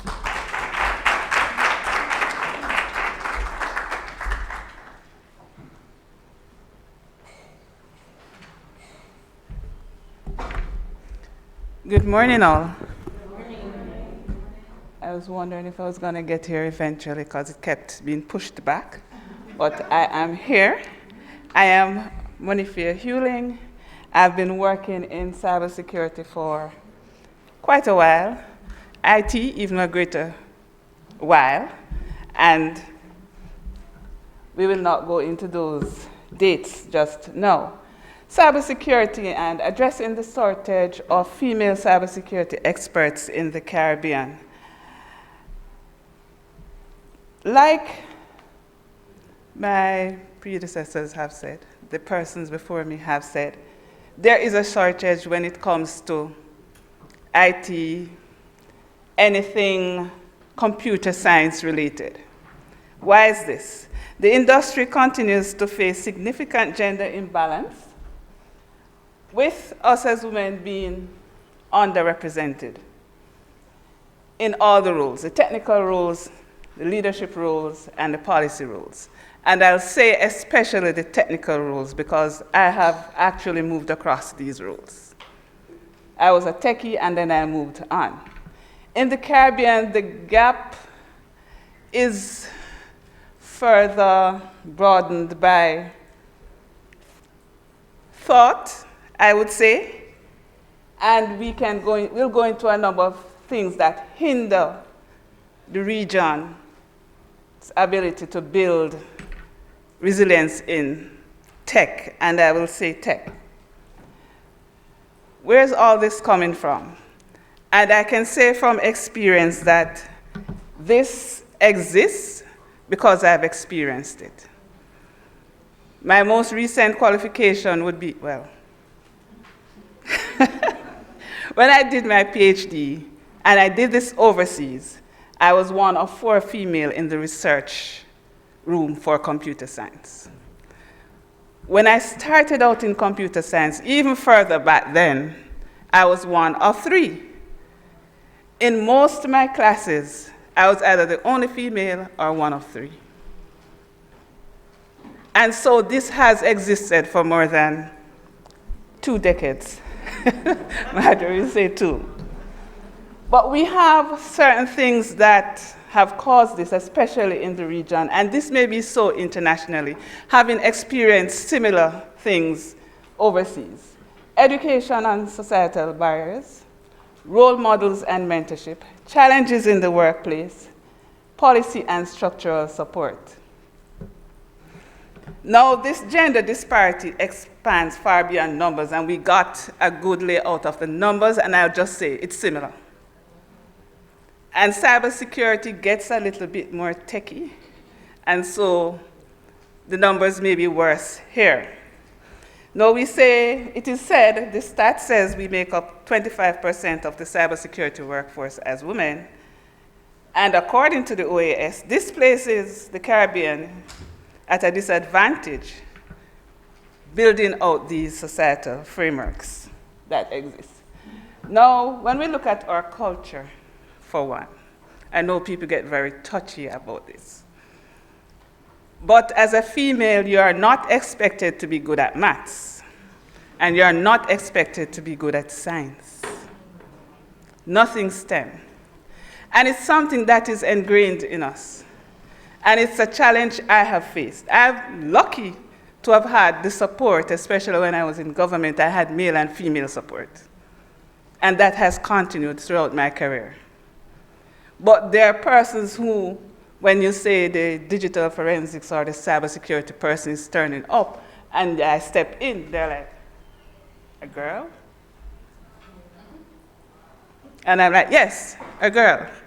So there's this cultural thing that we have, and our females, they really believe this. Because even where I work now, and we train people in cyber science, computer science, we have 2 courses taking place now. One has a female who came voluntarily, and the other one has a female who I sort of coaxed her and told her she could do it, and she's not to pay any attention to anyone, but do the course. But it's something that we actually face, and it's something we'll have to discuss. How do we address this cultural nuance that exists with getting our girls or women into STEM? And then we are going to be biased and get specific and say into cyber. How do we get them to understand it's okay to be able to do it? It's okay to be a geek then. All right, let's just say it right out loud. It's okay for females to be geeks. And those are some of the things, well, the main thing that we experience. And that will lead now to lack of role models and mentorship. Because yes, the few persons who exist would want to, but we are stretched thin. And so those two are linked. But for those who have managed to drop in the field, or for some by chance who got into the field, and you're passionate about it, you'll have to be stretched thin. You'll have to try to encourage others, to represent for others, to get them to come into the field, to let them understand there's nothing wrong with being a female geek. I sort of, is it that you don't like the term or you love the term?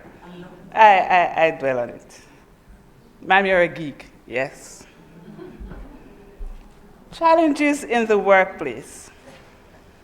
And I'm going based on not experience this time, because I'll be honest with you, even though I've had a few challenges, it's not been predominant for me. As I said, I've had male and females who supported me, but I've had some who, especially when it comes to technical areas. That one. When it comes to the technical areas, we have to ensure our workplace is balanced. That has become one of my favorite words these days. Inclusive. The pay gaps. Well, we suffer from a general pay gap issue in our region, so this is just one other thing. The discrimination, the gender-based violence, maybe not so predominant here in Jamaica, but elsewhere, and maybe somewhat here too. And there's a challenge in balancing professional and family responsibilities, which is sometimes used against us. Especially, again, I find at the high levels in the policy and so forth, you're able to navigate it better. But if you are a technical person who sits around a machine, it becomes a problem, not only with the discrimination, but the balance. Because imagine you are the, let's say, incident responder in an organization. You have your family, because cyber is like this, you're going good for a couple of days and then everything breaks loose. So imagine you're part of that organization. As a female, there is an incident to attend to. There's a hack then. Let's use the words that will excite you more. And you're part of the team that needs to be responsible for that. You have to respond. You have work to do. What if you are the lead investigator? What if you're the digital forensic person? That is going to take some time. And so finding this balance and getting the support from your organization is going to be critical, because these even initial investigations can take a while. So you may find yourself going 48 hours without sleep, which we can do for those men in the room who don't know that. We do that very well.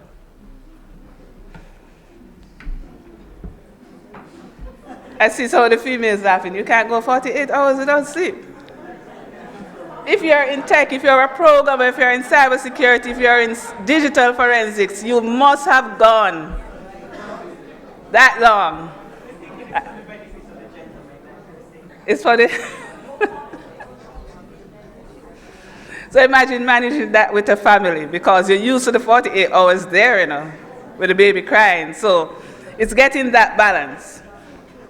On the matter of policy and structural support, and the word inclusivity comes to mind here, we have to ensure that there are targeted studies for this, looking at the different root causes and different solutions, different ways we can get persons involved in these tech areas, looking at reforms, diversity in training, cultural shifts.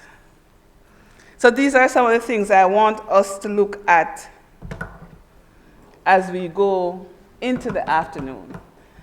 How we look at gender-specific training and skill building in cybersecurity for our women. Look at industry initiatives that we can have in the workplace. How we can step up the mentoring and networking. I know we had a good mentoring program for computer science and cyber science in Jamaica some years ago. I was a part of that, and that was many years, and it was really stressing, but I always tried to go at least once per month. But we need more programs like that, and that's something that we could look at. How we can have more inclusive policies. What can government do? The tough one, the cultural and societal change. How do we address that? And awareness and education. And I will drop this in because one of the things why it is quite critical also that persons are in cybersecurity, women in cybersecurity, we tend to understand certain issues and are able to address them. But the data, I don't have the exact percentage, shows that women are more vulnerable online. They're the ones that are cyberbullied. They're the ones who are trafficked. I mean, it happens to males too, but the stats is showing that it applies more to women. And this is why, one of the reasons why we will need more women. We have to make an effort to get more women in the field who can understand certain issues, who can identify certain issues and be able to address them. So I look forward to great discussions later on this afternoon as we try to address these issues and more look at how policies can be developed. Look at which of the thing we can send to CITEL and all those places so we can create some meaningful reform. Because we are marginalized, we have persons who we need to come up now, we need to have continuity for when persons like myself retire, that there are other persons there to carry on. So we really need to work on this. I think it is, we are at that critical juncture now. All right, so look forward to speaking with you later to see how we can come up with different initiatives to address the gender gaps in cybersecurity.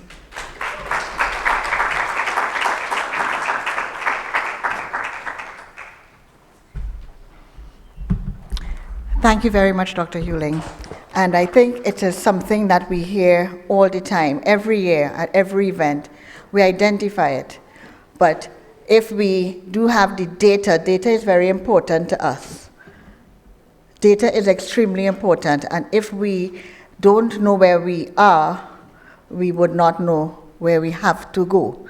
So it is important for us to, again, look at the thematic areas, look at what has to be done, and by next year, we should see that we have moved from, let's say, 100 women in cybersecurity to 500, because it has to be a progression, and we have to look at ways of how we continue to do that. So again, thank you so very much, Dr. Hewling. Our next speaker, we're trying to move very much on time because we want to give so much time to our working groups this afternoon that it is important that we have the outcomes. Our next speaker is Ms. Blenda Silva, who works with the International Telecommunications Union, and Blenda serves two capacities. She is the focal point for the youth in ITU. So she is a young person, a very dynamic young person, who is working with the youth, but also works as an environmental specialist with the ITU. And she will talk about climate change and infrastructure, integrating gender perspective into ICT-driven climate adaptation and infrastructure planning. And you know, again, as we mentioned, in the rural areas, when you lose connectivity, satellite will help. How do we get to addressing issues? But then, how do we get the women to say, this is affecting us when there's a hurricane? This is affecting us when we're flooded. Because, again, we are so, as women, that's when our strength comes out. When we have to now pull it all together. How do we get to that point? So I would invite Blenda to speak to you, the audience. Thank you, Ms. Sylvia. Go ahead. Thank you, Francola. I hope you can hear me okay. I was also wondering whether I could share my screen so I can share a presentation. Yes, you can. So much for this invitation. Excellent. Thank you so much for this invitation. I'm very honored to be here. I would have, of course, loved to be there in person, but unfortunately, due to some last minute circumstances, I was not able to make it, but I'm still very excited to be here. I'm very, very inspired by all the women here today, sharing all their insight and all their power, and inspiring me and motivating me. So thank you so much. It's an honor really to be a part of this meeting. I'm going to speak just quite briefly on a publication that the ITU has published a few years ago. But as Francola was mentioning, I am the youth focal point for the Americas region, and also the environment focal point for the Americas region. And towards the end of my presentation, I'm going to speak a little bit on the work I've been leading in the region. But maybe firstly on the topic more at hand, I hope you can see my screen properly now. I would like to just share an ITU publication. This publication is called Women, ICT, and Emergency Telecommunications, Opportunities and Constraints. I'm going to leave the QR code here a few minutes in case any of you want to access it. It's available through our ITU website, publications website.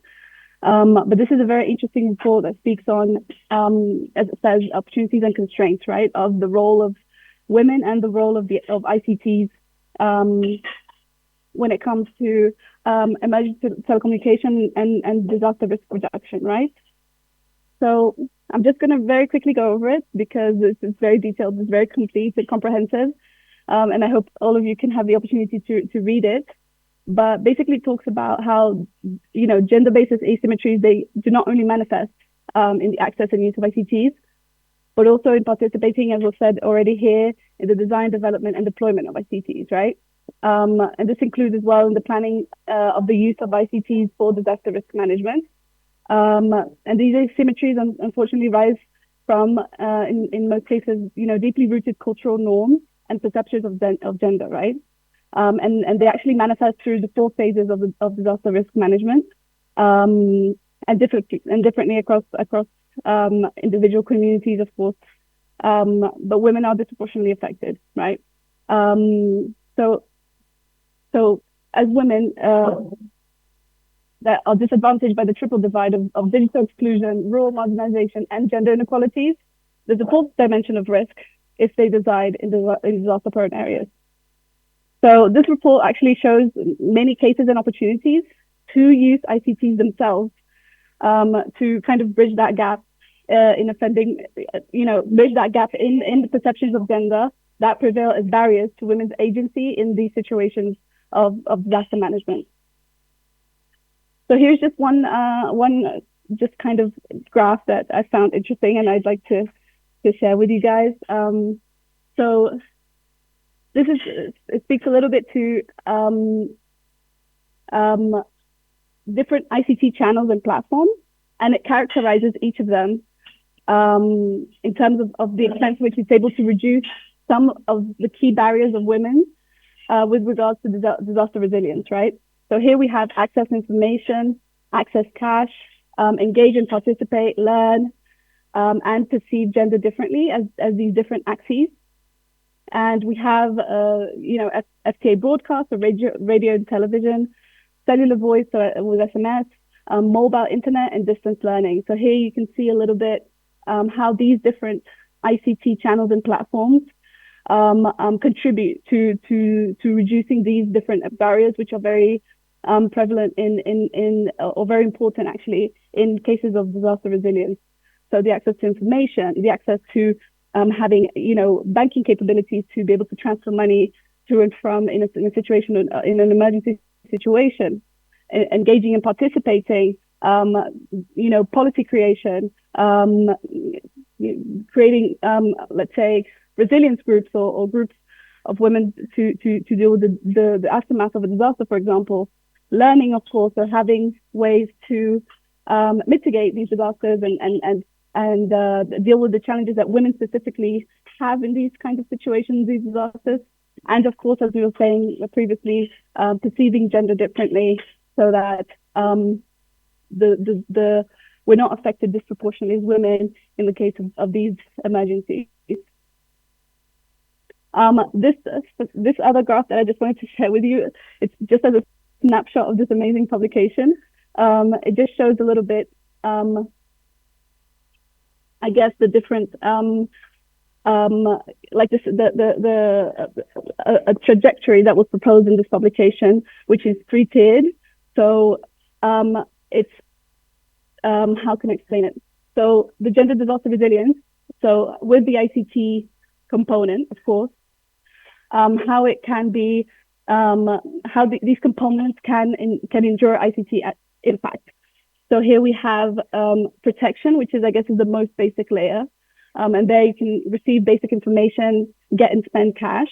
Contribution, which is receive rich information, engage, as I was saying, undertake basic to intermediate learning, modify perceptions of gender. And then I think the clear one that I wanted to share with all of you today is the leadership component, which is super important for changing perceptions of, modifying perceptions of gender profoundly, right? And undertaking advanced learning and actually, as some of you are saying just now, influencing policy and making real impactful change that you know, saves lives in these cases. Another few conclusions that I just wanted to share as well with you guys is that information and communication technologies, they are not the only tool for resilience building and disaster risk reduction. Of course, there's several technological and non-technological, and these solutions can be inappropriate in some cases, right? And in the report, it says even it can be counterproductive, so causing more harm than good. So the success of ICTs, it actually rests largely outside of the technology. So as we were saying, with enabling policies, programming, perceptions, incorporating, I think as Francola was saying, having monitoring tools, so monitoring the differences, monitoring our specific needs as women, the perceptions that we have and how it affects us differently, I guess. This is very important. And so to be context specific, or ICTs need to be context sensitive so that these interventions with ICT in these situations can be actual success cases, right? And then I think the last kind of comment that I wanted to make on this is the importance, right, of building agency among women, and how this is so important.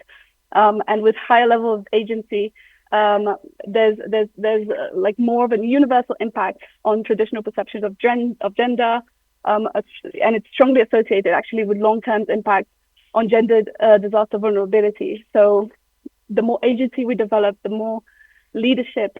Sometimes we just have to step into that role, right? As I've seen many of you have, and and it's so inspiring to me as someone that's kind of starting my career. These situations of leadership and how we have to step into them so that we have more agency and we can really make a difference for us as women. So just finally, just to share a little bit on what I'm working more right now in terms of environment in the region.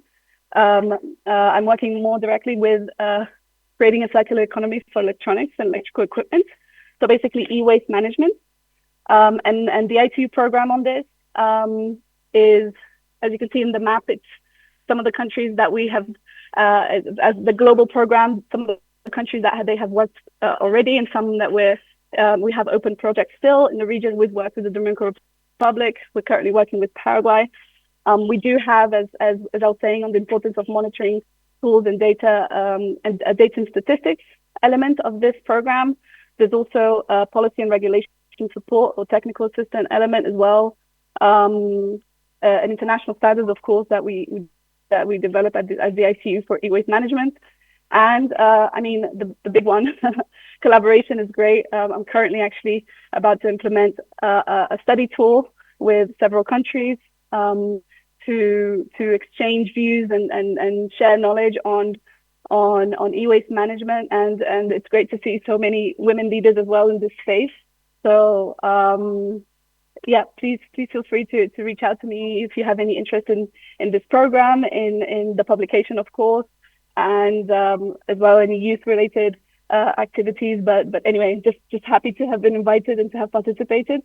So thank you so much for this space and this opportunity. Thank you.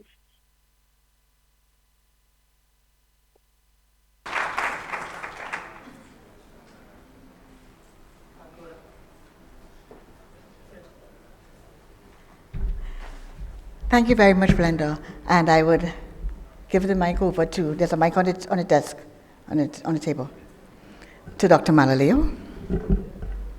Blenda, this is Kim Malaliu. Remember me? Of course, lovely to see you. Lovely to see you. I wrote the book. You wrote it. I'm the author of the book that you just went through the whole thing of. Right, single author. Thank you so much. It was translated to all UN languages. So yeah, so thank you for going through. That was several years ago, but thanks. So you see. Please ask him. Thank you, Dr. Kim. So you see the capacity we have in the room. The capacity we have in the room. So please feel free to talk to Dr. Malaliu. She is a walking wealth of information.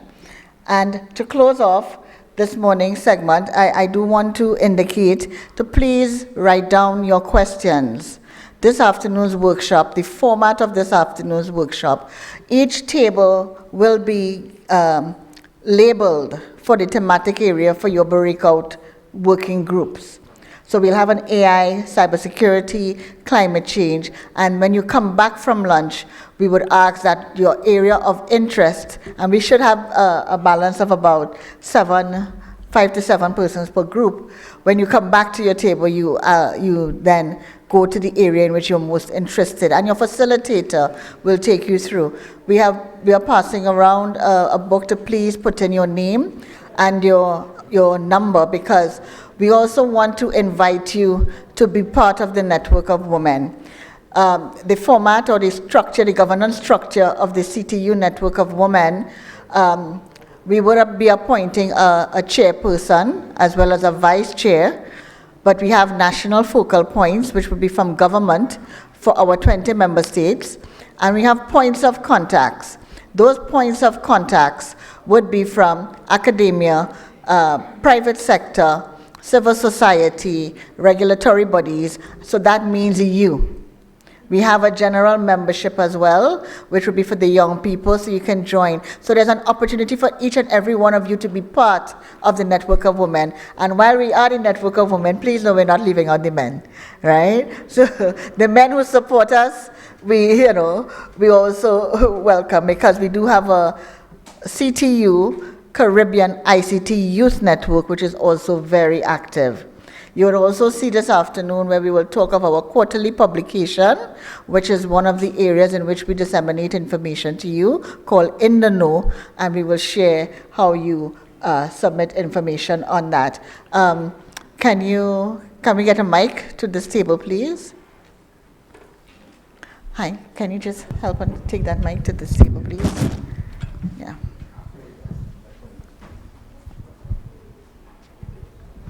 Thank you very much. Just 2 minutes to make a point that I believe is extremely important as we go into the workshop sessions this afternoon. I'm Lynette Taylor. I'm a communication strategist from Barbados. We heard a lot this morning about plans, technological plans, operational plans for growing the network.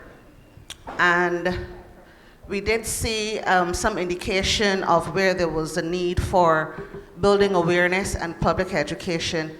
And I want to challenge the room as we go into our next session that we consider communications beyond the traditional concept. Very often we make the plans, we have the vision, and at the end we then want to get the PR or the communications, and we want to tell people what we're doing or what we have done. I want to suggest to you that communications is a strategy. Think of it as you were of a chair with 4 legs. So right now we are spending a lot of time and emphasis on 3 legs of the chair.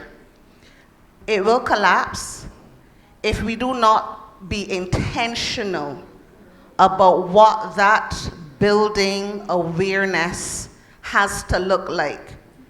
So as Stephen Covey once said, start with the end in mind. Our objectives seem to be clear, and we're getting clearer as we dialogue, as we network, as we share knowledge and information. What do we need to be saying, to whom, and when? We talk about changing perception. That is going to come with a high level of sensitization and awareness, and of course, public education. But the timing of this, the vehicle that we use, and what we are actually saying to whom has to be intentional. It has to be part of the strategy as we talk about building the network of women and achieving all the things that we are going to be deliberating about in the afternoon. So I just wanted to share, because we are going to be in different groups, that even as you build out, please consider that the communications aspect, it has to be part of the strategy.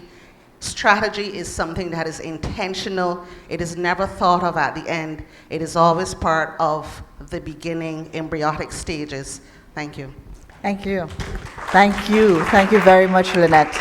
And it's absolutely very true what she has indicated. When we walk out of here, how do we get the message across, and how do we make that message continuous in terms of how we continue to grow?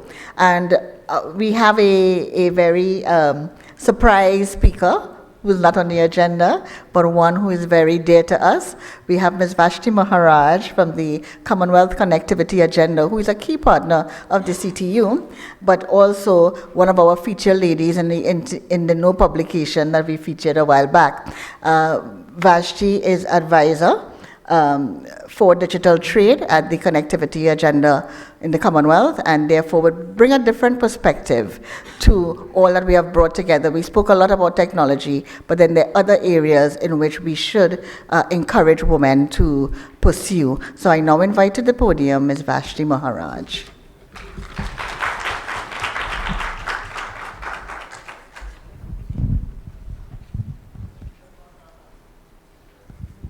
Thank you, Francola. And I am now mindful that I am standing between you and lunch. So, I am very inspired by a lot of our speakers earlier today. Dr. Kim is one of the great stalwarts and mentors to a lot of us in this room. But I wanted to bring a different take on this conversation. And I know that our groups are preset for the afternoon. But I want to explore the concept of not just women getting into tech, but women being the future business leaders. Let me take you back into history. How many of you all in this room are aware that after World War II, that it was really women who led most of the businesses within our communities? How many of you all know and are accustomed to some auntie or tanty having a corner shop down the road? Women are by their very nature entrepreneurs. In fact, how many of you women in this room know how to stretch $1? Show me by the raise of hands.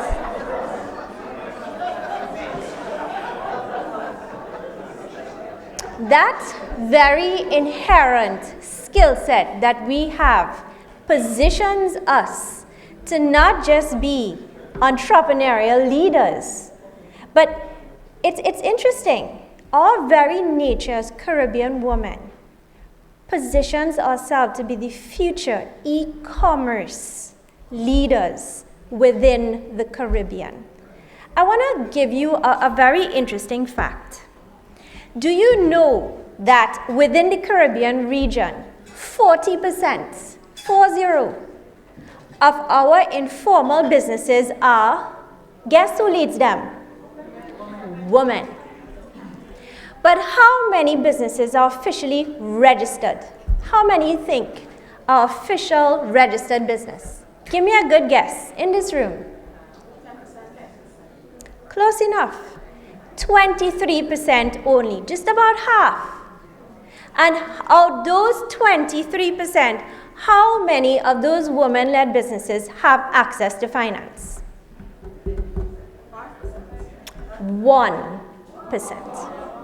This is a startling fact. And for us, we're talking about technology. When we look at business and e-commerce and the pandemic, what is the one thing that happened to a lot of businesses? They had to go where? Online. And how many women-led businesses were capable of going online? How many women had that technology skill set to go online? And that is something that I'd like to put out here as we look at building the network of women. Women within the Caribbean are resilient. We are strong, we're entrepreneurs, but we need to build that basis of our economy because we really are the basis of the economy. Now, I've listened with deep intent to the visionaries who've spoken before me in terms of what is our future that we want for women. Yes, we want more women in outer space. We want more women to be in science, in STEM, in cyber. I want women to be serial entrepreneurs and give Elon Musk a good run for his money. Because when it comes to women and e-commerce, this is also an essential skill set. Women are natural business leaders. Even when we think about it, do you know that because of the nature of us as women, we are more caring? We are 10 times as likely to develop eco-friendly policies. And within a CEO, if you are female, you are twice as much likely to build a team. Why do you think that is? Because we are naturally carers. But my question is, if we really want to move that needle from just 1% of women being able to access finance, to set up their own businesses, what do we do? What do we need to do within this room and within this society to build women as e-commerce leaders?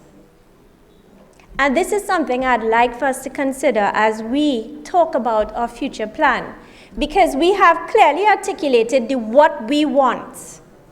But have we really thought about how do we really get women to be the business leaders, the STEM leaders, the future leaders with regard to outer space? And the reason why I'm asking you to think actively about the how when we think about mapping out our future, it's because we need to come up with concrete plans as women leaders to how to position women to get to that point. Now, I know we've talked about mentorship and incubators, but I will tell you a personal story. And I think that this will resonate with a lot of us across the room. I'm a mother. I'm a single mother. I'm in technology. I worked in ICT for about 20 years. And as an advisor, when I took up my position, I moved to another country, and as a single mother, there are no provisions in place in your workplace when you have to work late, when you have to travel. You know what you have to do? Sort it out. Figure it out. And this is something that has impacted upon women in business. Do you know the reason why only 23% of those women-led businesses are registered? Make a guess.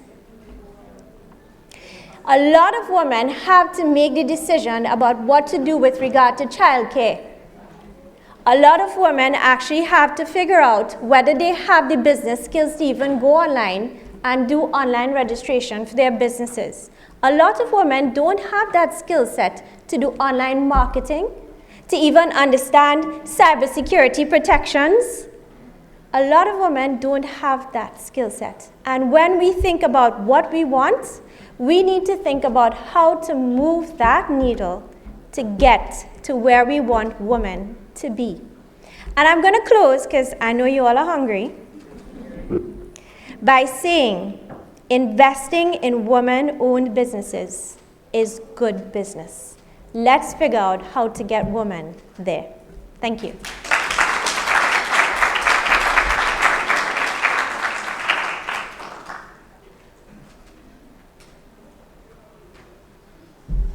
Thank you, Vashti. Thank you, everybody. Apologies on behalf of Francola. I wish I could explain to you why she left, but I can't. But just to let you know that she's an amazing human being. And so we will excuse her for a little while for a very important matter. And she will be back just now. But in the meantime, we will break for lunch. And is that Kwan that I see? Hello, Kwan. Kwan is one of my students. Very good student. All my students are very good. And yesterday we celebrated because yesterday was my last day of 38 years at the University of the West Indies. Very proud. So I took pictures with myself and various of my students, and there were so many. It felt like 100 just here on my last day, you know, as you remember stuff. Anyway, so we go for lunch now, and it will be served where we had our break this morning, and then you can bring the food back. You can eat here.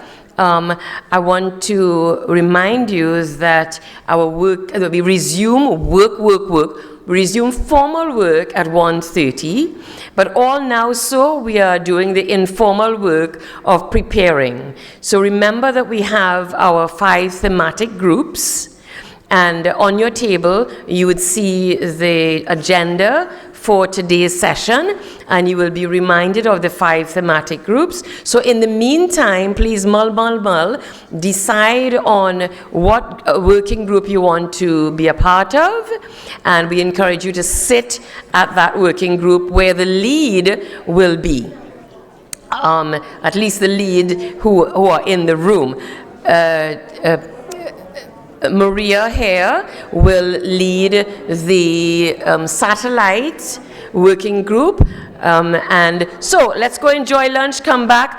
Let me tell you, we're resuming at 1:30. So all the things you have to do, let's just get all of those things done for a prompt start at 1:30. Thank you very much.